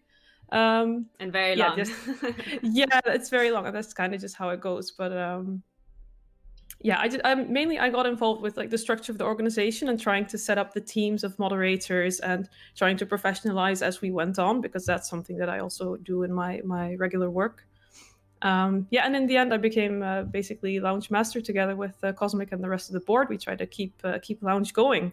So I'm a lot of the time I'm behind the scenes, and you don't see me as much as maybe you would for casters or people that are like front runners on stream and such. But yeah, I've been around for a while, and it's been quite the journey. You've been doing so much work behind the scenes, and it must be quite I wouldn't say ungrateful work, but the gratitude might not be there as much as the people who are in the front line, i.e. the casters and etc. Yeah, I mean, and that I think that counts for a lot of people behind the scenes. Like we have so many moderators that are just there every day, like answering tickets and yeah, working just to keep the community going. And I really want to give a shout out as well to those people. Like I feel like I'm trying to say thank you a lot to the people that keep it running every day. And yeah, I think that's it's nice to be able to shine a light on the people behind the scenes as well. And I think yeah, just today, like yourself, like everyone that's gotten involved with this has put in such an amount of effort, and it's really cool to see like people come together in a community behind this game and still keep it going. And I think Athena and the Ladies Cup that we have here today as well, yeah, it's just a nice thing to see that people just gather around this idea. Yeah, and it's really cool that people put in the effort for it. And we're really grateful for the work that you put into Heroes Lounge, and specifically Athena Championship, as we are here today to celebrate that. So you were saying that you competed in Heroes Lounge first in Season 2. Is Heroes Lounge the only competitive scene that you played in? Or is there anything else you did? Nope, I was basically a single player lady for a long time. Yeah, I ended up here because of a LAN that I just did with a couple of friends. Like before that, I would never be involved in anything competitive, and I don't necessarily think it's because of toxicity for me, because it was just I was just used to doing stories and games on my own and just experiencing games on my own. But then when I got introduced to Heroes of the Storm through the couple of guys that I knew in real life, because I guess in real life it also still was a lot of guys playing, especially when I grew up. But yeah, we got into this and it kept going from there. So now that we're delving into like playing HOTS and competitive scene, and specifically so I'm asking every woman about her experience in gaming, but I also try to make this as specific as possible, i.e. if I'm speaking to a streamer, what her experience was like as a streamer. In your case, it is a very unique question where I ask, what is your experience as a female manager of gaming? Yeah, I guess that's the term I would use to call you. A woman in power, basically. Yeah, well, I guess I've talked about this with Karis recently as well. Like it isn't necessarily power that I would call it. There's a lot of decision making that you have to do in the organization, and I would say in Lounge specifically, we have a couple of women in the organization, but it's still skewed. So I would love to see more women get involved with the organizational side as well. Like that would be very cool to me. Like we have great ladies, we have Zadie in here, we have Penelope. Like there's definitely good women around, but yeah, also in board I'm the only one right now, and it could be more. I wouldn't say that in Lounge as an organization I ran into specific things because I'm a woman. I feel like it's a safe environment and I can say what I think. That doesn't mean there weren't any hurdles along the way, but that was just, I would say that the growth that we had as Lounge was more related to needing to become a more professional organization. And I think from the beginning we had rules that said like no racism, sexism, etc. in the environment we want to have. And I think, yeah, I wouldn't say that being a woman has been a struggle in the sense of being in the organization. But there still could be more women, definitely. So I would encourage people to try and get involved in that way as well. How did you actually get into gaming in general? But earlier you kind of hinted that you were playing with friends and things like that. Is that how you got into video games, or? Yeah, it was me and my brother when I was growing up. It's one of those stories, like I feel like a lot of ladies have this, that it's like, oh, my brother kind of started with it and I just followed along and just really enjoyed playing together, watching him play and playing myself. And like I said, it started out with for me it was CRPGs, so like the Neverwinter Nights type of game and the Dragon Age type of game, very story driven, and that's how I kind of got into it. And it wasn't until later, like in university times, that I started playing, like I said, LANs with people. Okay, so you were an RPG kind of person, solo games. Yes, absolutely. Yeah. Hundreds of hours in Dragon Age, Skyrim type stuff. Yeah. And that doesn't mean I didn't play any shooters or anything else. Like I like adventure games, Monkey Island. Like I have a broad range, but I like exploration. I would say I love exploration and a good story. But that doesn't mean I never compete, because I do like to. I think for me, cooperation is something I love to do. So whether it's co-op stories or a co-op thing, because to me Heroes maybe feels more like a co-op game even than necessarily, like I know I'm competing, but I the part I enjoy the most is playing with my team. That's really good to hear. What are your favorite characters in House? What do you main? What do you play? Well, I guess my main would be Rhaegar. Ooh, absolutely. Lovely. Yeah I'd like to bite. Yeah. Yeah, I like the bite. No, I think that's definitely my favorite. It's the one I've played a lot. I actually learned the game on Muradin though, when I was starting out. Yeah, it was a weird. It was a switch. Like only in the first season I was like playing tanks, and then afterwards I kind of switched to main the healers. Yeah, so that's my role. Hello, welcome back everyone who was watching the Athena Championship, and welcome to the new people. This is the Athena Championship. It is a all-women's tournament, and we are casting the Grand Finals Best of 5 series, and I am joined here by the lovely Jam. Hi everyone. I lost the Athena Cup, so I'm casting now. Know what they say? Those who don't play, cast. Okay. Sorry. Yes, that is indeed what they say. We are being taken to Infernal Shrines for our third map, a classic map for Heroes Lounge. It is something that we get to see and cast a lot in this series. 2 points are going over so far to Snotra, so if they secure this win, it is a 3-0 victory for them. That being said, everything to play for Hell, they have a chance for a glorious reverse sweep. And it is definitely possible, because I think Hell have been playing really well despite the fact that they lost the first 2 games. Really well the entire series as well. Like all of their games.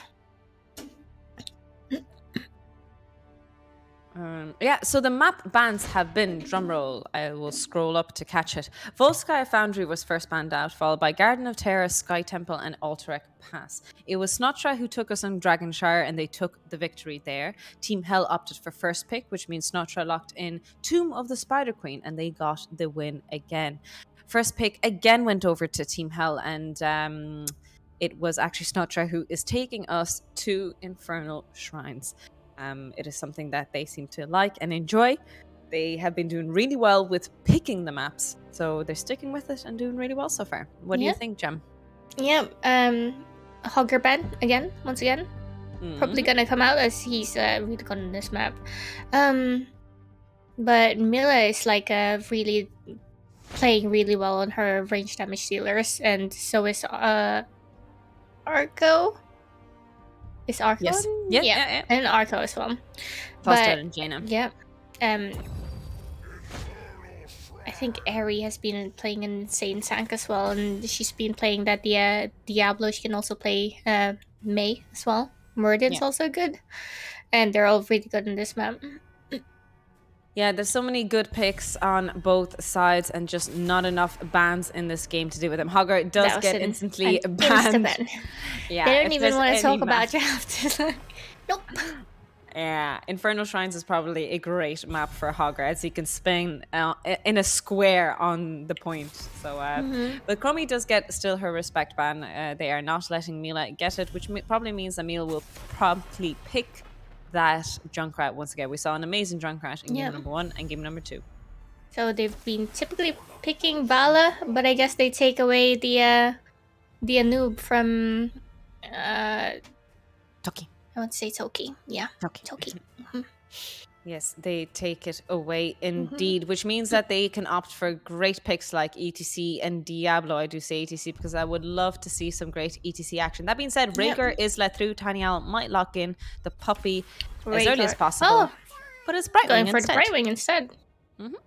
Curious if they got something lined up for Brightwing, or they just want her to split push, because I think overall, I think Rhaegar would be like better on the map, but I guess polymorphing a Nubrak would also like have a lot of value, considering he's not the most tankiest tank. Yeah, point and click CC is always good. You can never argue that it is a bad Mephisto, thing. I knew it, and Vala. No. Ah, okay. Mephisto does get through. We do get Tazi Tigress's beautiful Mephisto, and we hope for some glorious ultimates. Zakuta sticking to that Anduin this game. Comfort pick is more important than meta. I'm not too sure if which Mephisto ult she goes for, but the bright one. okay, the Brightwing cleanse, the AoE cleanse would be really good against that. Absolutely, I agree. Ban on that Vala. So I think Bubblegum played a solo lane game once, so they might decide to switch it up. They might indeed, though I think the Sonya did really well last game. They might prioritize that pick again, because Bubblegum had some amazing great leaps, but we do see that respect ban Junkrat coming out. Really excited to see what Mila is going to be able to play this game with all these counterbans against her.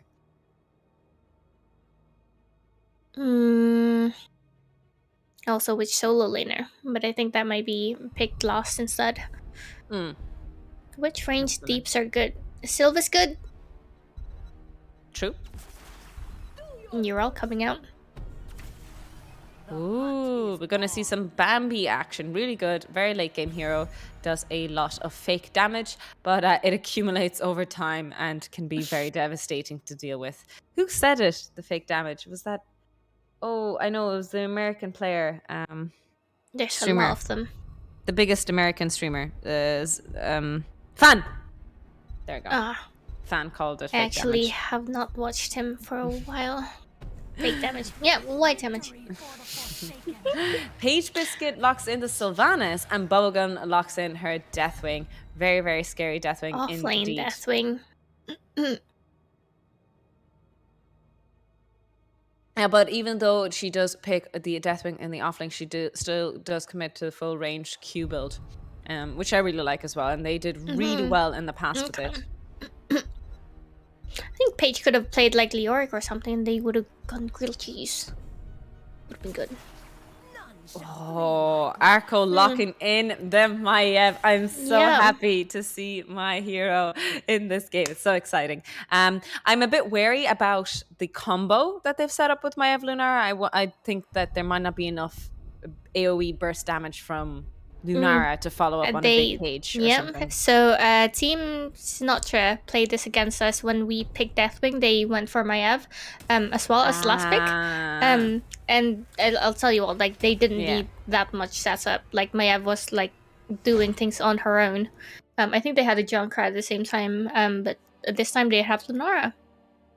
Nice. I do love to see a good Maiev action. Really excited to see how they pull this off. But we shall see indeed. Deathwing, Mephisto, Sylvanas, a lot of magic damage on the side of the red team. So the spell shield from Brightwing is actually going to be very helpful here. Yep, for sure. They don't have that many vulnerable heroes like on the blue team. Lunara or Brightwing, for example. Maybe they are, but Brightwing will have that extra mobility at 10, and Lunara could also have that extra mobility at 10. So if they could lock them down, I'd be very surprised. All right, game number 3 in this best of 5 series. The blue team, Team Snotra, are leading the way in this 2-0 series. We have Tucky playing the Muradin, Tiny Owl on the Brightwing, Mila playing Lunara, Griefus on the Urel, and Arco playing Maiev. Yep, and on the red team, we've got Tazi playing that Mephisto, Eri playing Anubrak, Paige playing Sylvanas, Zakuta is still on that Anduin, and Bubblegum on Deathwing. All right. Both teams just giving the good old good luck, have fun. Yes, they're clearly not telling each other off at all. As we're going to go into the mid lane, Beetle build coming out here from Maneuverak, and Muradin going for the Dwarf Toss level 1 armor talent. Oh, nice tether, nice pull. Maiev is going for... Oh, nice cues. Nice Yeah. cues, Maiev. The cues. Q resets for the win. I think that's the desirable thing about the Maiev against the Deathwings, just because he has like a massive Big hitbox, hitbox. yeah. More likely did- to hit Yeah, the she double did. fan. Yeah, she did go for Nation's Memento, which means she's going to be able to take the camps as well. I really like this level 1 talent on Inferno Shrines because you can just take so many of the camps very quickly. Toki doing a fantastic anchoring job there. Need to be careful with the route on the Bambi. Tazi dishing out damage on that Maiev earlier. She is gonna be a pain. That Mephisto. Absolutely, taking that camp super fast by herself with a little bit of holding hand from the Brightwing. Yrel is able to double soak a little bit here, which is really handy against the Deathwing. And blue team has done an incredible job taking camps. Like minute 1, they go straight there. They were 1 second early even. Yeah.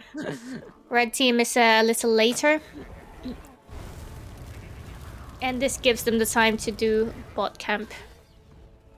Right, they grab that bot camp, being very aggressive here. Nice anchoring by Aerie, but she does rotate on the bot side to try and clear it out a little bit. Toki jumping in, looking for something? Nope. Just scaring them. Nice cheeky tether attempt there on the minion camp, but not quite there just yet. We do see Maiev opting for the Q stack. Very nice. I also love this talent and believe in it instead of the raining dance. Oh, nice. Toki spotting out the Anubrak. Nice burrow, nice pull, but the cleanse from Aerie there stops herself from getting pulled by the self Maiev. cleanse. And looks like the Maev's going straight for the camp now, doing their bruisers, and they recognize that the shrine would be announced in about 5 seconds. It seemed like for a while camera was stuck in mid lane, and people thought that they had the audacity to confuse and blame me. That is just me. How? I'm an expert. I'm a pro. Dare they? What the heck? Shrine is activating now, but both teams are grabbing the camps on the top side. Very smart, very good, very good. They will be able to grab this, and the top camps will be pushing against each other while the objective is spawning and activated. Blue team getting a head start here. Yep, looks like they're 4 mans both contesting it, and the solo laners are both top, just clearing that. They did catch Murden's E. Yeah, he does pop extremely low, but he walks away anyway. The red team getting a small bit of a head start now on the objective. Arco looks like she's looking for that backline. Really nice stun and CC chain there on Toki. Zed being used on the Murden. So that is a Zed cooldown on the side of the blue team. The tether is doing like pretty well, forcing that on noob E, and it makes her less scarier when that's already out. Yeah. Deathwing is coming down to just help them. Help them and hold their hand. Big push on the bot side with Sylvanus's, what's it called? Possession. As you see, Deathwing roasting the blue team and zoning them away. A new Nubrak engage here onto Arco will be able to tether herself away. Oh, And red 36, team- 37. Yeah, is ahead on the shrines, and they get it. All right, first shrine for the red team. Really nice start. Yrel was forced to stay top lane and clear that camp, and she got a lot of double soak value, which gives them a little lead in XP.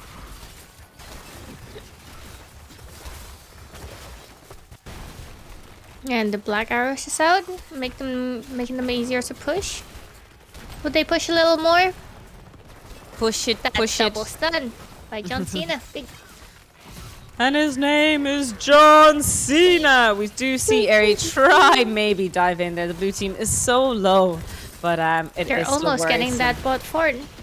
Oh, Paige is in trouble. Her E is out, but the cleanses, they're on point. on point. Knockback from Yrel's rotation here. Aerie is so low. Might be But she dies. Rain. That level 7 illumes. Not illumes wrath. Oh, the rain from the Q looked like it hit there from the Maiev and did a lot of work. Skullcracker being consistently picked on Murden, no matter which Murden is playing, they do like to pick Skullcracker. I really like that level 7 talent, no matter if you're going damage or tank Murden. I don't know what the build is, so I go for the red talent. I don't even know what that does. Anyway, the bot fort is actually like 1 HP. Somebody can sneeze on it and they'll die. Well, maybe sneeze twice on it. They will sneeze twice on it indeed. They do grab the camp on the left-hand side. The blue team possibly looking for an invade here, but the red team grab the camp in time. They get level 10 earlier. Only slightly earlier.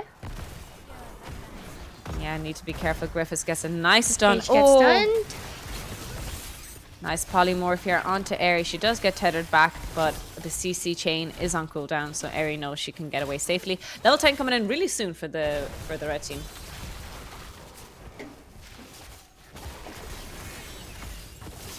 Is Nara opting for that Thornwood Vine instead of Lippity hoppity. that one? I don't know what it's called.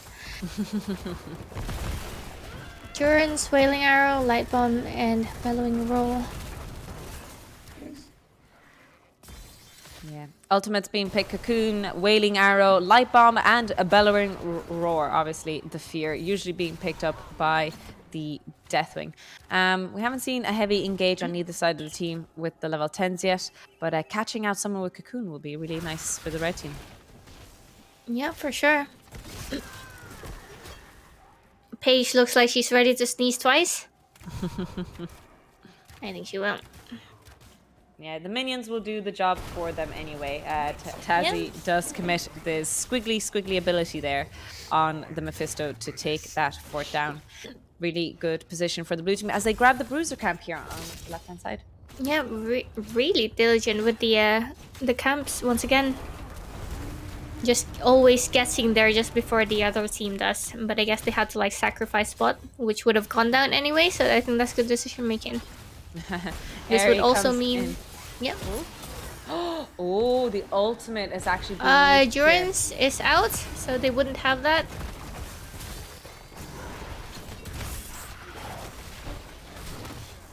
Really nice Bellowing Roar by Bubblegum to save the Anubrak. Throw in by Gryphus. Oh, needs to be careful here. Paige does get herself out on the other side. Tazzy doing a lot of damage on the Mephisto, but a lot of ultimates on cooldown now. Well, 2, but you know.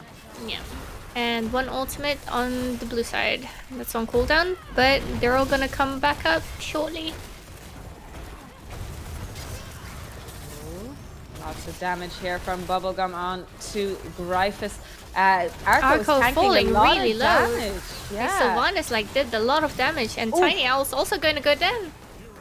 Double kill in favor of the red team. Really nice Anduin light bomb there and out. Cocoon. Yeah, onto the. Do they have a stun? A follow up? Oh, the silence is out. Oh, So lucky. so close. Oh, lots of damage here onto Paige Biscuit and Aerie, but they live, no problem. Rail pops their ultimate to sustain through all that damage. Aerie is going to get away with that toxic slow poison, and the objective again going in favor of the red team. Yep, and Griffiths has just decided we're not contesting this anymore, so I'm gonna go soak. And that's what's keeping the blue team just ahead in XP most of the time. Yeah, Snotra playing really well, knowing when they've lost the battle and grabbing that XP lead in their advantage. Level 13 coming in now hot for the red team. You see the Deathwing still committing to that Q build as we see CC chain on Maiev. That was a lot of damage for that from that jump. Murden committing to full healing build so far, and Nubarak also committing to that beetle build with burning beetles being picked up here at level 13. Love that talent. Oh, nice dodge by Maiev there from the John Cena. And red team is just gonna rotate down. Looks like they push a little bit, and they can afford to do so with that Anub to spawn the beetles. And added with the black arrows as well. Yeah, add a little black arrows to the mix. Really nice knockback by Griffiths. Root by Sakuda there, but they do need to be careful. Lovely lightning breath to secure the tower there by Bubblegum. I keep calling it lightning breath. One of them fire things. They got Oh. that full wall down. Are they going to engage now? Nubrak will be silenced for a short time. Really nice stun, really nice polymorph. But The Maiev getting silence a on that great foreman. tether. Great silence there by Sylvanas. Anduin light bomb hitting so many members, but it is the red team that looks like it's falling. Paige getting away with the margin of her HP. Oh, and the rain. Maiev got that Yeah, fan reset. nice. These resets from Maiev are so horrible. Looking at the damage stats, 19k on that Maiev. Obviously, she doesn't usually have the top damage stats. It's very difficult to be top damage on a melee assassin, but still very. That's still a lot of damage being dished out by her. The red team is going to grab the siege camp on the right hand side, and the same for the blue team on the left hand side. Nice anchoring there by Bubblegum. Yep. And the red team's minions are actually like super pushed in. So, but the blue team is the one to take the bot camp.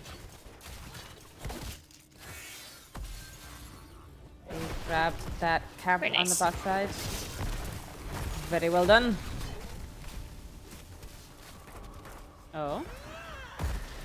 Nice knockback Is onto my- Sakuda. The Anduin getting caught out a little bit. Yeah, the Anduin does get caught out, does get fallen, get Is- fallen, and Eri also joins the Anduin and falls as well. That was a really great engage there by Gryphus again, and a tether by Arco to follow up. Yeah. And once Anduin was tethered, she just put the light bomb on herself, and when she was pulled, then the Maiev was also like stunned. It looked like Sakuda actually got away there for a second. Yeah.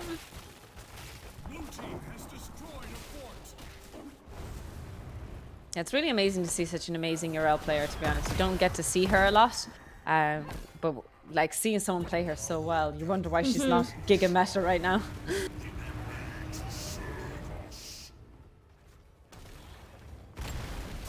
She just offers like a lot of slows and CCs as well, with the stuns. And she's just living on her own, because without Ardent Defender you can just survive through a lot. Unless you get like Octo grabbed and then you're alone. For like 10 seconds after that. Alright, the shrine is active. The blue team is rotating bot onto it. They're getting a bit of a lead head start with one level talent, with one level ahead, but talent tiers are the same for both teams.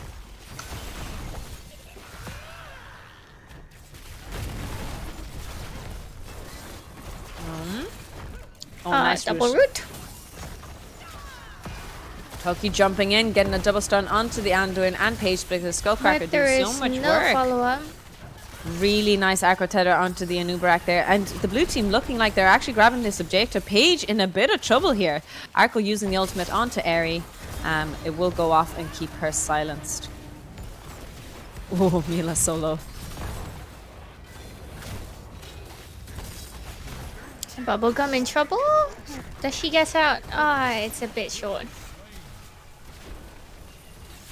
You heard it here. Unfortunately, it was short for Deathwing, and he could not get out. John Cena is battling it out through on the bot side. Frozen Punisher is going to do a lot of work as it deactivates the tower. So the blue team is looking to dive.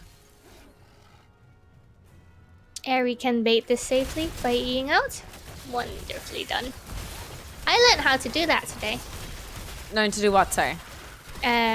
Basing with a noob. I was like, is this how you do it? I was. see. And it they was. just push in. Does Sylvanas go down? Oh, it's a good unstoppable. Oh, Murden is cocoon to stop the CC from... Oh, the unstoppable from Paige was activated under the ultimate, so she was actually Does cleansed Brian after go it. down? Oh, the Brian does go down. And the tower Mila. gets Mila.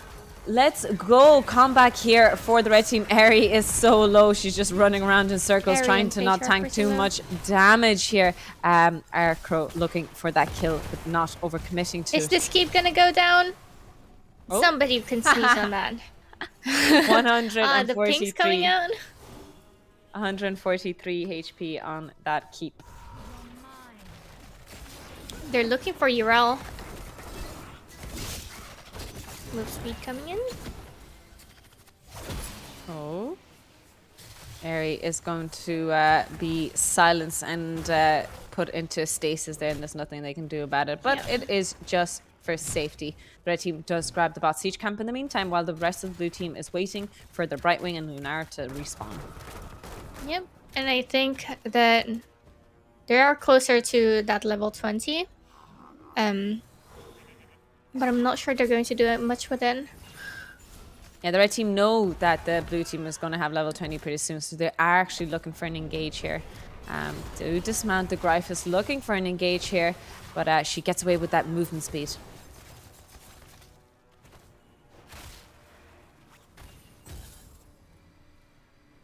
Almost 20 team. Almost 20 coming in hot now. Maiev completes her level 20 quest, which means she gets double D. Rewind coming out here from Murden as well. Fairy Protector, Zephyrim, Shadow of Vengeance. I'm just waiting for Lunara's level 20 to come in as she picks the Intensifying Toxins. Fairy Protector. Now, I don't see that that as much as the Invisible Friends. I think that's what it's called. Yeah. So I think the idea is good, like against Mephisto as well, and the against Sylvanas, how she can spread her damage when she presses her W. So when Bravery just presses that, then you get like AoE mass protection. Yeah, no, it's really good as well for the burst from the Q from Deathwing as well. So I think that level 20 is a very smart pick here by Tiny Owl on the Brightwing. Oh, engaged by the Nubrak. 3-man light bomb. Huge work being done here by Nubrak. Double CC chain. Tiny Owl is blinking away to safety left and right as Maiev and Yrel battle it out. Feared off the point. Unstoppable being used. But they're all so low. Yrel is actually so low, and so is Arco. They were all so low, and then nobody dies. Well done by the red team. That was very, very aggressive engage by the Nubrak, and they did so well. Again, that Brightwing level 20 getting a lot of value, I think. Yeah. That was such a good engage by Eri. She actually like kept 3 people occupied. And got them low as well.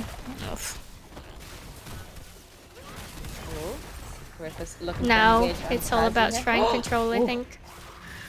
Bubblegum does dodge the Maiev ultimate, so they're in a really good position here. Arco's Q resets going out here. Great engage by Eri, but the resets on Q are Paige so devastating. looks like she's going for it. Oh, Gryphus is alone in the background. She lives these. Does she live these? She gets out. It's so toxic, I can't. Ay, ay, ay. Oh. Bubblegum flying in. They're not pricing on the shrine either. This fight went from up, down, sideways, left and right, and we're back on the shrine. We're back to the Q damage here from Maiev. Really nice CC chain, really nice stun here by Eri. Double rewind by Eri. Oh my god, so much damage coming out here from Bubblegum as well with the follow-up. Yrel and Maiev are so down. Toki is trying to get a counter kill here onto the Tasni in the background, and Mila has to run away. Tiny Owl on the other side also trying to disengage. The blue team Paige has to looks get like out. she's going for those kills. Does she get Tiny Owl? Meanwhile, Lunara is on her, but Eri gets that kill. Eri does get that kill. Really well done there. Bubblegum was so low, but lived through all of it. Paige played very aggressive. We saw her frontline Vala, and she plays that play style similarly on Sylvanas. Sylvanas is one of those heroes that I find super difficult because I think her range is still quite small. Like, it's not as big as Vala's. Or at least it doesn't feel like it. Punisher looks like coming they in mid. Can't bait that over. Oh. No. Looks scary there. It would have been risky. Oh. Toki has missed that. Oh, nice. She just gets the out. Very, very good. Yeah. But this looks like it could be GG. The blue team has to do some big defense here. Punisher is pretty healthy, and Maiev is in the cocoon. Do they try and get the kill? They try and get the kill. Arco is really low, but she gets that reset. Oh, Yrel also falls, and Toki in the back in the chocolate skin, trying to do everything she can. but this might be game going over in favor of Team Hell. Big lightning damage going out on lightning fire damage going on core, and game number 3 is team. going over to Hell. GG's, and that is the first map that team. What's the team called? I want to say Hell. Snorta, but that's not Oh, right. Team Snotra, yeah. Yeah. Snotra. Snotra. Snorta. That is the first map that they've dropped throughout this entire tournament.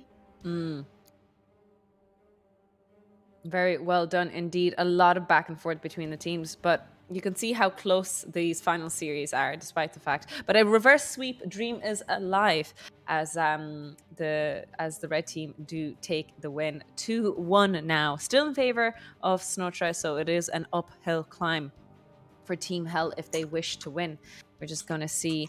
They haven't opted for first pick or map pick just yet. We're just going to wait a little longer. Chances are they would probably pick for opt for a first pick. So I'm quite curious what kind of maps Team Hell would go for. Yeah, that Brightman ping was very good. So much spell shield coming out to protect her allies. The healing, just a comparison, Anduin had 60k while Brightwing had 100k. That I really think the spell shield was just such a nice pick, and Pixie Power as well being picked up at level 13 did a lot of work. Yeah, for sure. And but as you know, healers are more than just their numbers. Healers also offer like cleanses as well, which Zakuda has been playing really well this entire series. Like the pulls, they're so good. Too good. Big pulls. I agree. The team has opted.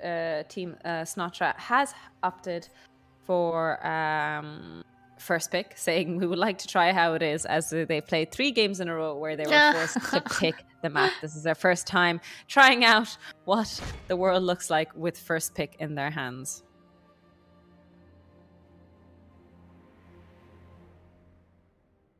Okay, we're just going to wait for Team Hell for a map pick. The maps that have been played so far has been Dragonshire, Tomb of the Spider Queen, and just there we played Inferno Shrines. Alterac, Sky Temple, Garden of Terror, and Volsky were banned out. So we have about 3 maps left open? Question mark. I can't think on top of my head what the maps are, unfortunately. I'm not... BOE, Cursed, and Towers of Doom are the 3 maps that are left. I have a professional whisper in my ear telling me. That freaked me out, actually. I think... Oh, they go for BOE. I would have thought that they would have gone for towers or something. Yep, we go for BOE. While they go for a BOE, I need a BOI. I'll be right back. BIO. PhD, by the way. Okay.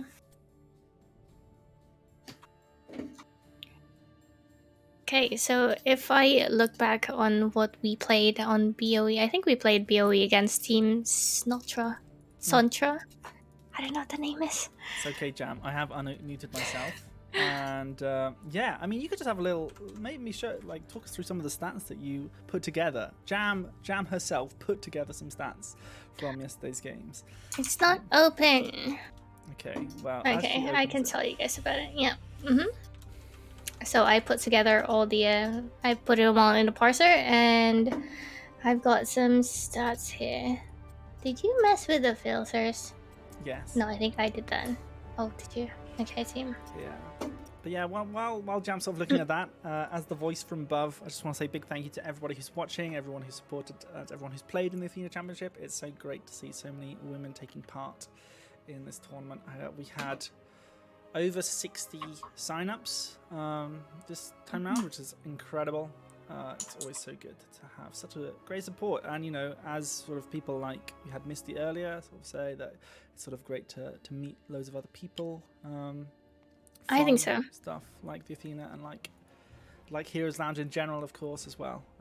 But yeah. Yeah, for sure. I have played all 3 of the Athena Championship so far, and every single tournament I've met like lovely people. first one I played with like 2 NA players, and sometimes they still play. And I think they were playing. They're in another team, Marbuckle and Everhard, and they're still on my friends list. If I go to NA, I would like, if they're playing quick match or something, then I would casually hit them up.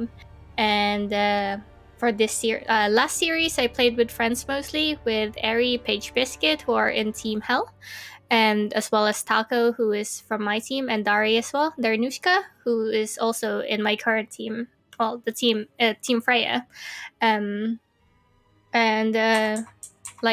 This round on the Athena Championship 3, I met Alva and Calypso. So, and like we all mentioned that we kind of learn a lot in terms of like how it is to be a drafter, and to just learn about our heroes and our roles from like another person's point of view, because we play with like a different ranks as well.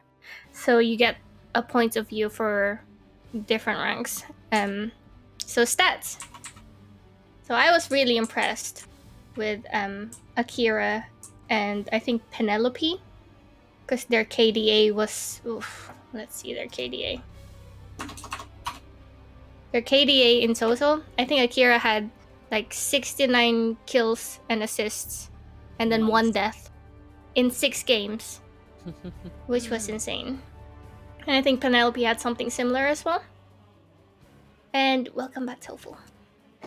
Welcome back. Thank you so much for taking me back. We have one team ready. We're just waiting for the other team to say ready, and we will be going to the 4th game. 4th map we're going to be playing is Battlefield of Eternity, and I'm really excited to see this because I know that Team Hell plays really well on this map. They've won all the maps so far, and we've casted them on this channel 2 times before on this map, and they won with a very dominating performance. Mm-hmm. And Team Freya, my team also played Team Snotra. What is it? I keep losing it. This team on BOE as well, where they whipped out the Hogger, and we gave them Johanna because I was like, yeah, I can play Varian, that's fine. We'll just get her shields down. And then they went Imperius on top of it, and I'm like, what am I supposed to do here? So it was kind of terrifying how they just would dive the backline as well. So they're getting their aggression like just right. Very aggressive team indeed, but they have met their match. Both teams love to play aggressive comps and aggressive dives, so it's very interesting to see what they will opt for. I do expect that Hogger ban to remain, but like you said, maybe Johanna will be let through to get the counter pick with Varian or Dibbles, though I think it's very difficult to deal with Johanna right now in this day and age. Mm-hmm. And Val is good on this map. Yeah. As always, so I expect that to either be like early picked or banned on the first round of bans. All right, both teams are ready, and we're finally going to start the draft of this best of 5 series. 4th game, Battlefield of Eternity. 2 points so far to Team Snotra and 1 point to Team Hell. Okay. Naughty Snotra, the goddess of wisdom. Wisdom. Team Wise. Team Wise versus Team Evil. Well, not evil. Team Hell, I guess, because they're literally, the goddess of hell. Underworld. The Underworld or actual hell? Well, I need to understand more like the lore better. There's like Valhalla, Valheim. There's like different in Norse mythology. I believe they have like different levels of hell and heaven and all that. So yeah, I don't know how deep is hell. I do not know. Okay, we see the Stukov band. Would they switch it up? Like, would they let Johanna open if, say, for Chromie instead? As a ban? Yeah. No, they let Johanna through. They do let Johanna through. Is that going to be a first insta-lock Johanna Rhaegar here? is also up. You take that, Johanna. Eri does play a bit of Varian as well. What is the counter to that? What else Diablo's the other choice as well. The thing about Johanna is like if you just pick dive, Johanna can't peel for her team against that, If you can just pick stuff that can walk past the Johanna, That is also another strat. That's true. She isn't that scary, I guess. But she's just very annoying. Li Ming is... I don't think we've seen much Li Mings this tournament. But on BOE is specifically good for that immortal damage as well. Yeah, absolutely. The blue team do have 2 more picks here. Vala has been burned out, but I do expect something maybe like Greymane or Sylvanas, as we see, being locked in here. Very good for the race. And Brightwing as well. Though not as good as, say, 3 lane maps, considering you'd have to like fight in the mid lane or the objective part of BOE. So there's not much opportunities for split circling or anything. But I think Tiny Owl has been kind of chilling with the Maiev last game, so maybe she's still a good healer. She did top Anduin stats by like almost double, so Nice. Lunara has been banned out. Poison damage removed from the game. Mila did play a really good Lunara in the last game. And Lunara is very good also for the race on the objective. Yep, for sure. What is the ban here? They can ban out Sonya, who's a comfort fit from Bubblegum. And Greymane ban. I guess they want to avoid that blow up, since you can just, if you taunt something, if you CC something, then they can just curse bullet with Li Ming combo, and that's like an instant blow up. And Brightwing would struggle to heal that burst. Greymane does get banned out. He is very good at that. But 2 more picks here coming out for the red team. Maybe a tank. We do see that Diablo coming out here to get past the Johanna, and Cassia coming out as a second damage dealer.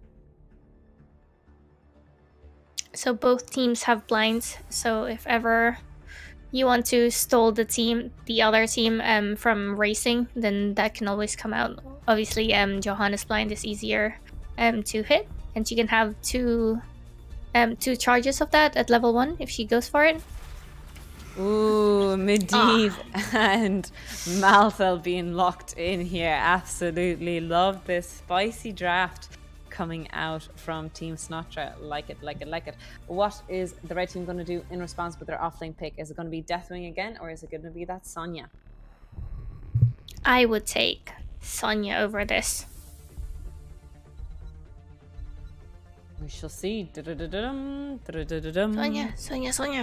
Sonya. What? Okay.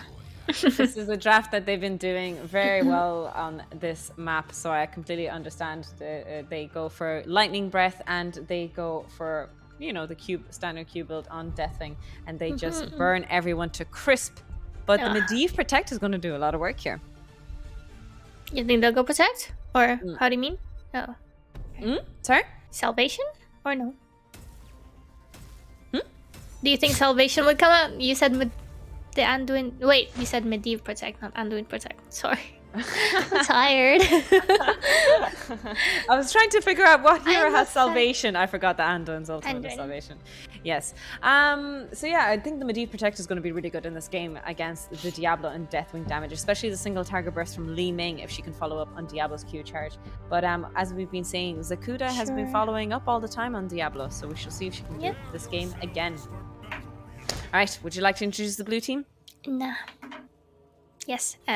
So we've got Mila playing Sylvanas, Toki playing Johanna, Arco playing Medivh, Griffiths playing Malthel, and Tiny Owl on that Brightwing again. And on the right-hand side, in the red team for Team Hell, we have Eri playing Diablo, Paige Biscuit on the Cassia, Zakuda playing Anduin, Bubblegum on the Deathwing, and Tazzy Tigress on the Li Ming. I think their main engage would have to be Medivh.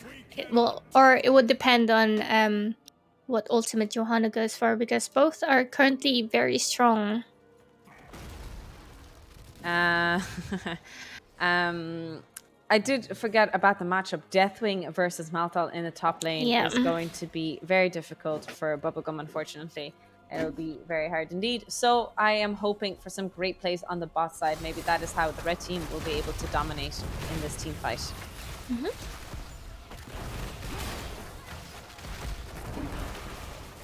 Looks like Deathwing is just gonna let the waves push a little, and Griffiths is just holding that, not killing much minions. Absolutely. Makes sense. Cage Biscuit trying to get some of those Q stacks again. I think that was like 3 stacks in 1 Q there. Really well done. Soul Shield coming out from Diablo. I do expect Dibbles to go full W build here once more. Toki falling low, but she's got that D.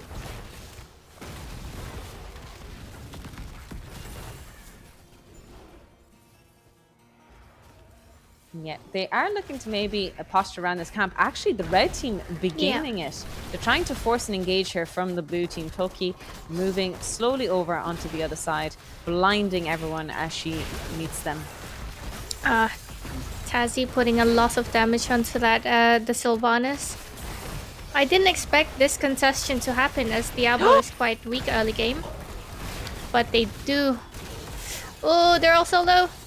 They're all so low. Oh, she walks into that.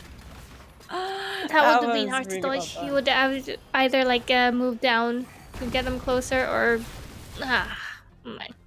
Yeah, it was really good. That's right. That orb was sandwiched in between 2 players, and there was nothing they could do there. Nice.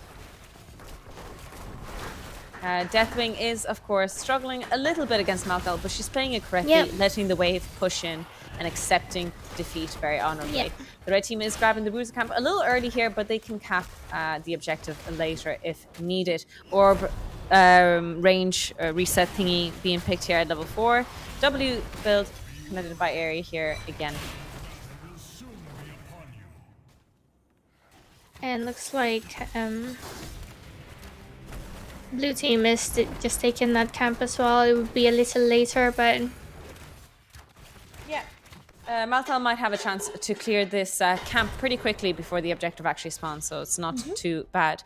But Diablo is already in position for ganking this Griffiths here. A little bit in trouble. it looks like they just get out fine. They get out fine indeed, and they start to poke a little bit, trying to defend their immortal, but Johanna does pop her unstoppable and walk out safely. Li Ming already starting to poke the blue immortal.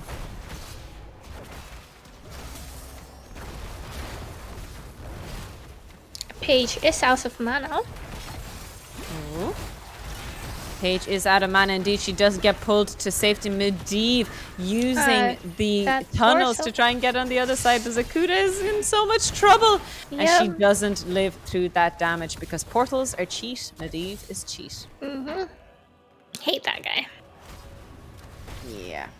What an asshole. But they are a little bit ahead in the race. But the blue team is catching up. Oh!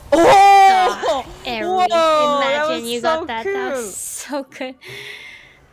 But still, that whole thing, how Medivh got through Diablo's Q, the whole animation was really cool anyway. Eri is a little alone here. Needs a big help here from Anduin. She does kite downwards, Qs over onto the other side. Yeah, but it's but going to she get gets stunned by the Immortal. Toki popping extremely low. Bribing does use the Z to sustain herself. Tazi working overtime, keeping doing as much damage as possible, and Zakuta healing all her allies. Yeah. So it looks like the initial game plan of the blue team is to just defend because they don't have as much immortal race as the red team do. But they are getting like good pickoffs here and just doing a good job of stalling them. Yeah, the red team is coming in here, just trying to get a little bit of race and get the shield down as quickly as possible. XP is pretty even for both teams, so there's nothing to... Oh! Nice, nicey. Right, we're going to go on to the bot side of the map. This Immortal is going to be pushing in with level 7s coming in for both teams. Very big talents being picked up here. Yeah. Medivh is at 36 stacks, so I'd imagine that he'd get this like pretty quickly. And at 5 minutes, at the 5-minute mark, then that's pretty impressive. Absolutely. And there's his Now they can end. We run it down. Yeah. Arco can do anything she wants because she has completed her quest and can die if needed. They are trying to clear this Immortal as quickly as possible, but it's taken a good while here so far. Is the force about to go down? Oh, I didn't expect the force to go down like this early on. Yeah, I think Paige was focusing on getting some Q stacks in that battle instead of taking down the Immortal, so Li Ming was alone pushing it down. But the Medivh is constantly given vision of the red team, so Malthal knows he is safe to grab that top camp.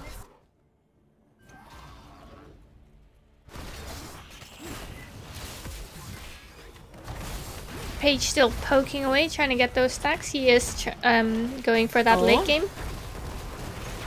Really nice route to stop Arco from getting through. Z coming out from Brightwing Air to top him up. But the red team is still chasing. Mila's really low, so is Toki. The protection comes out once again, and the Malthal has come down. And they turn around. And they chase. Oh, it's annoying. In a good way. For them. Diablo does manage to hearth back while the rest of the red team fall. Deathwing unfortunately had to defend the camp that was taken by Malthal. Yep. Really nice game knowledge there. Malthal taking the camp, knowing that Deathwing would be stuck clearing the camp.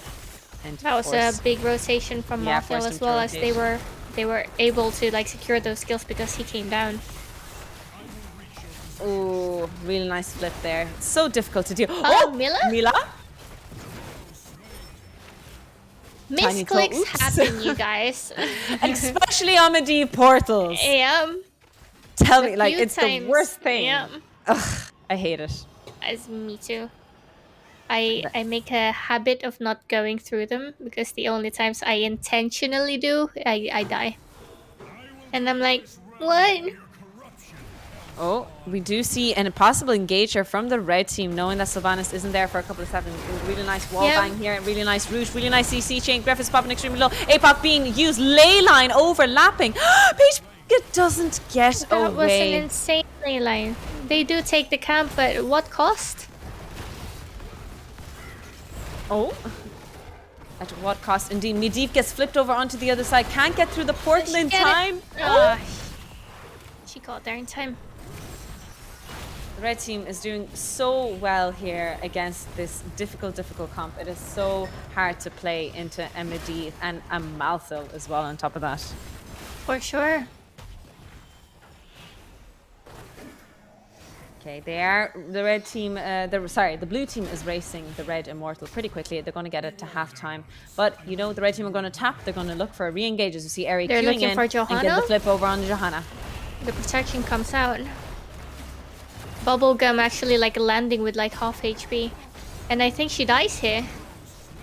She does die. Malthal gets a lot of percentage damage value here. But the blue team is really low. Eri's still looking for targets here.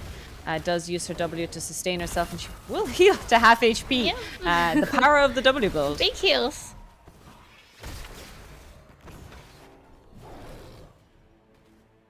Looks like they're just going to tap and regroup while red team is defending a little bit. Yeah, good shout indeed. But they're looking to re-engage here again. Diablo looking for something to wallbang, something to sniff out, and something to eat. Yep. They sound like the wedding thing. Something old, something new, something blue, and something borrowed. As Eri is diving in onto the blue member Griffiths. Really big ley line being used here. Silence being interrupted by the Sylvanas. Nice flip over by Diablo. APOC being used here. Gets a stun off onto the Malthal, but Eri is so low. Deathwing coming in with a fiery hot wing. And it looks like they just escaped through. Still trying to get this Immortal down. Really nice flip over. Really nice damage coming out here onto Griffiths. So good. And he gets stunned by the Immortal and the pull. Oh! Oh, the big balls. Oh. I was really wondering what the game plan is here though, because like none of them are racing. I guess they just go, okay, we have to kill. Oh my. Arco, what the hell? 1v3. Was it the Raven at 4? The Raven at 4 like helped secure that kill. Just go through the portal and then auto attack and then go back and it's like oof. Also landing the Q helped as well. Medivh, because this Medivh does not miss. Yeah, that was really good. Paige is trying to defend here, but she has no mana and is probably going to die here. Paige pays for this.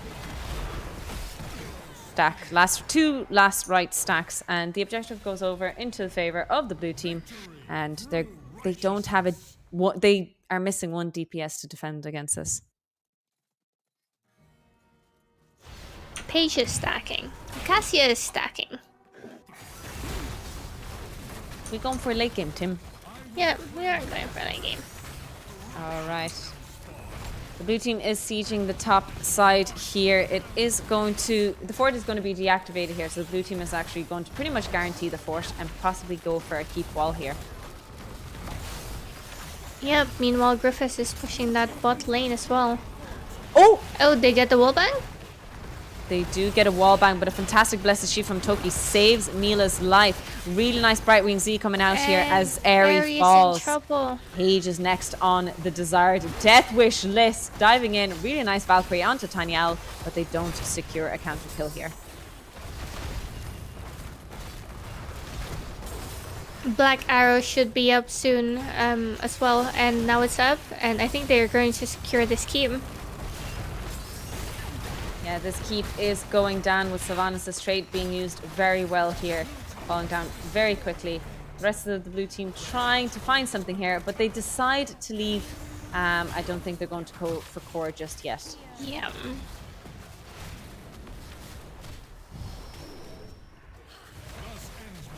I think they're just going to be rotating to that easy camp, and not sure if Aerie's looking for something. It is pre-16, so maybe they're going to be looking for a fight. Yeah, it's not a bad time. Yeah, Tazi does have like just 1/3 of her mana. Blessed Shield being used, Polymorph being used here on Diablo, popping extremely low. So much work coming out here from Malkel. Bubblegum zoning out the rest of the blue team, charging it, getting a triple stun. Cassia pulling the Brightwing, but Brightwing blinks away with the margin of HP intact. Mila is also so low. The blue team is getting out. Tazi is going to not die to last rights. Big Yep, line. I think that Anduin got the shield out with her W. Oh no. What a turnaround. The blue team was able to go in under the tower, tap, and the portal reset. is just gonna chase them. Oof.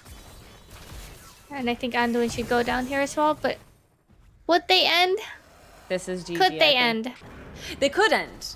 But could everything end. is clownable because Yeah, the teams it are is a back up Leeming. in If there's 15 one seconds. person that could save them this game, it would be Leeming resets, but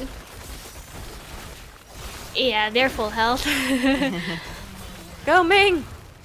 Diablo's back in 3. Blessed Shield being used. But that core is going down. Diablo's back up? 66%. Deathwing Are coming they in. going to be committing?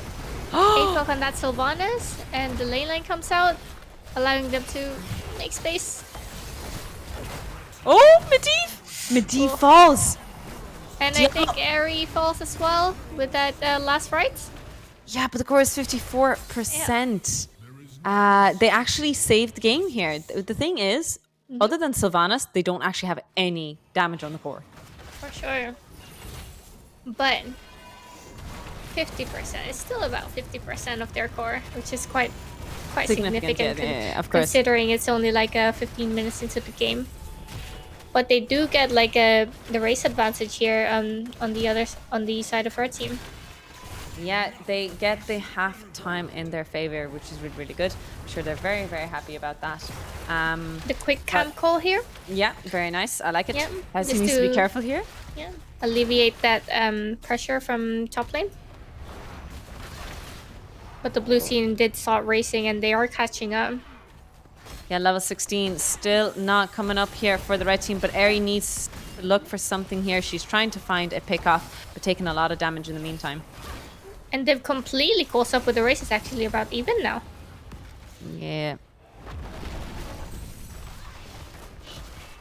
Looks like red team is just defending, waiting for blue team to make a mistake. Uh-oh. And that's a big ley line. That's 5 of them. Big 5-man ley line. Anduin light bomb being used here. Fantastic lightning breath from Bubblegum, but last right. Aerie is living with the margin over HP. W value for stealing, but Malthel gets the execute. The rest of chase. the blue team is just chasing down the red team as they're falling. Tazi is down. Paige, Biscuit, and Zakuta are the only ones left standing. And the blue team mount up and they're making the core call. Part 2. Yep. Here we Let's go, see if they team. can do it. It looks like no. They're like, nah. We They get this did. immortal, but keep is always down. It's almost down. Sorry. So I think, and they can always just black arrows that, and then it'll go straight to core, and then we'll see if they can defend. Yeah, this is a tough situation for the red team. How do they come back from this? It will be very difficult indeed. Of course, it's defable. They're looking for a fight, but I think Medivh will be able to scout this if they go there. Yeah, but it is a good call by Diablo and the rest of the team here leading the charge. But For taking sure, I five from think they would behind. need to fight. Nicely done. Leyline hit. That protection on Medivh as well. Oh, disgusting. Actually disgusting. The blue Medivh team, like shutting down their engages. yeah, that ley line was so big. 2 5-man ley lines in a row. Yeah. I like the ley line on the Deathwing there. It was really funny, that weird fiery animation there.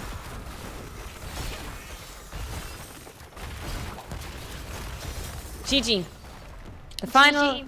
series going over to Team Snotra, winning a 3-1 finals of a best of 5 series. Well done. Pat themselves on the back. That was a very beautiful performance. We got to see some fantastic picks. And Malthel, the solo laner, Gryphus, topping the damage and siege stats on the side of the blue team. Yeah, actually. Yeah, congratulations to Team Snotra there. They played so well. Like they just seem like extremely dominant in like all the games that they've played. But Team Hell did also pretty well. Like took a map off of them, which is the only map that was taken off of them in this entire tournament. So well played, both teams. Yeah, I'm just looking at Arco's profile. If you could call this an OTP, level 209 Medivh, definitely did not see this coming in. And their next best hero is Maiev, level 81. Like, obviously, they played an amazing Maiev and Medivh in the last 2 games, and they know their champ, they know their hero. They did really, really well here. For sure. Yeah, that's amazing games coming out. The ley line just blocking their engages and making engages for them is woof. Yeah, still well played by Hell indeed, especially it was such a very close series, but the first 2 games where there was so much back and forth between the 2 teams. But it is Snotra who took the win. Congratulations, pat yourselves on the back, and we can tease and accuse that it was rigged because Tiny Owl was on the team. Yeah, actually. Yeah, no problem. Hello. Congratulations, team. Thanks. Hello. Welcome, everyone. I'm so happy to be interviewing you. Congratulations on your dominating win. Thank you very much. Can I ask who the drafter was in that old tournament, or did you guys like all have your input into it, or is just one person dictating? Toki. We're talking. I was drafting. Yeah.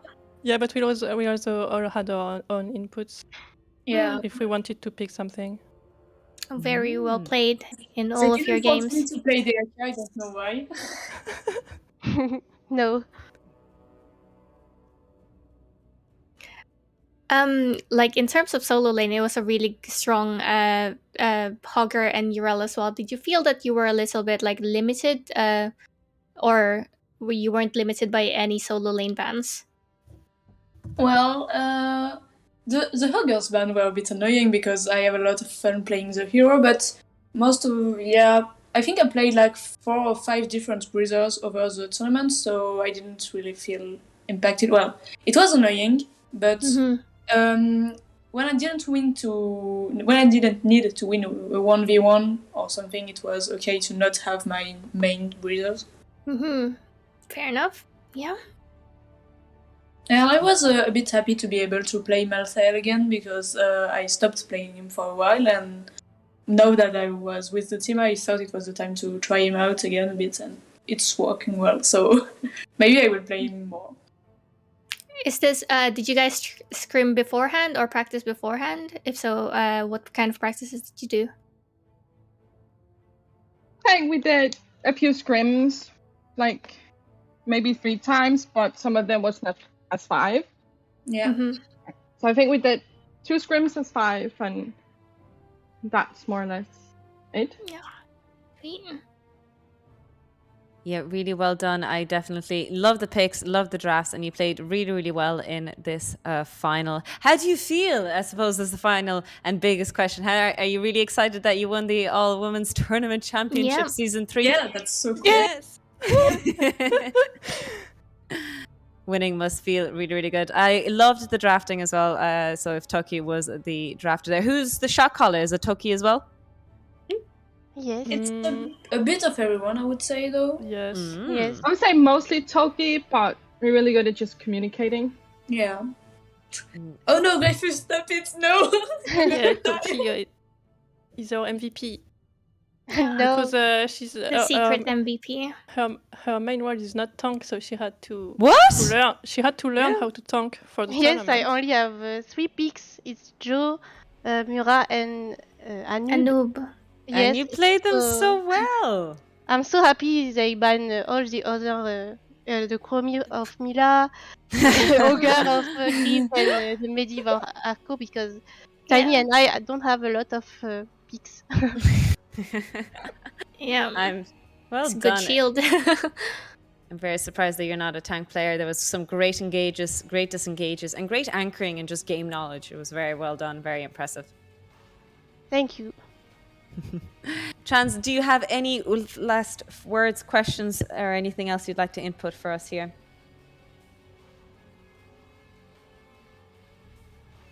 He's muted himself, ladies. Well, Yep.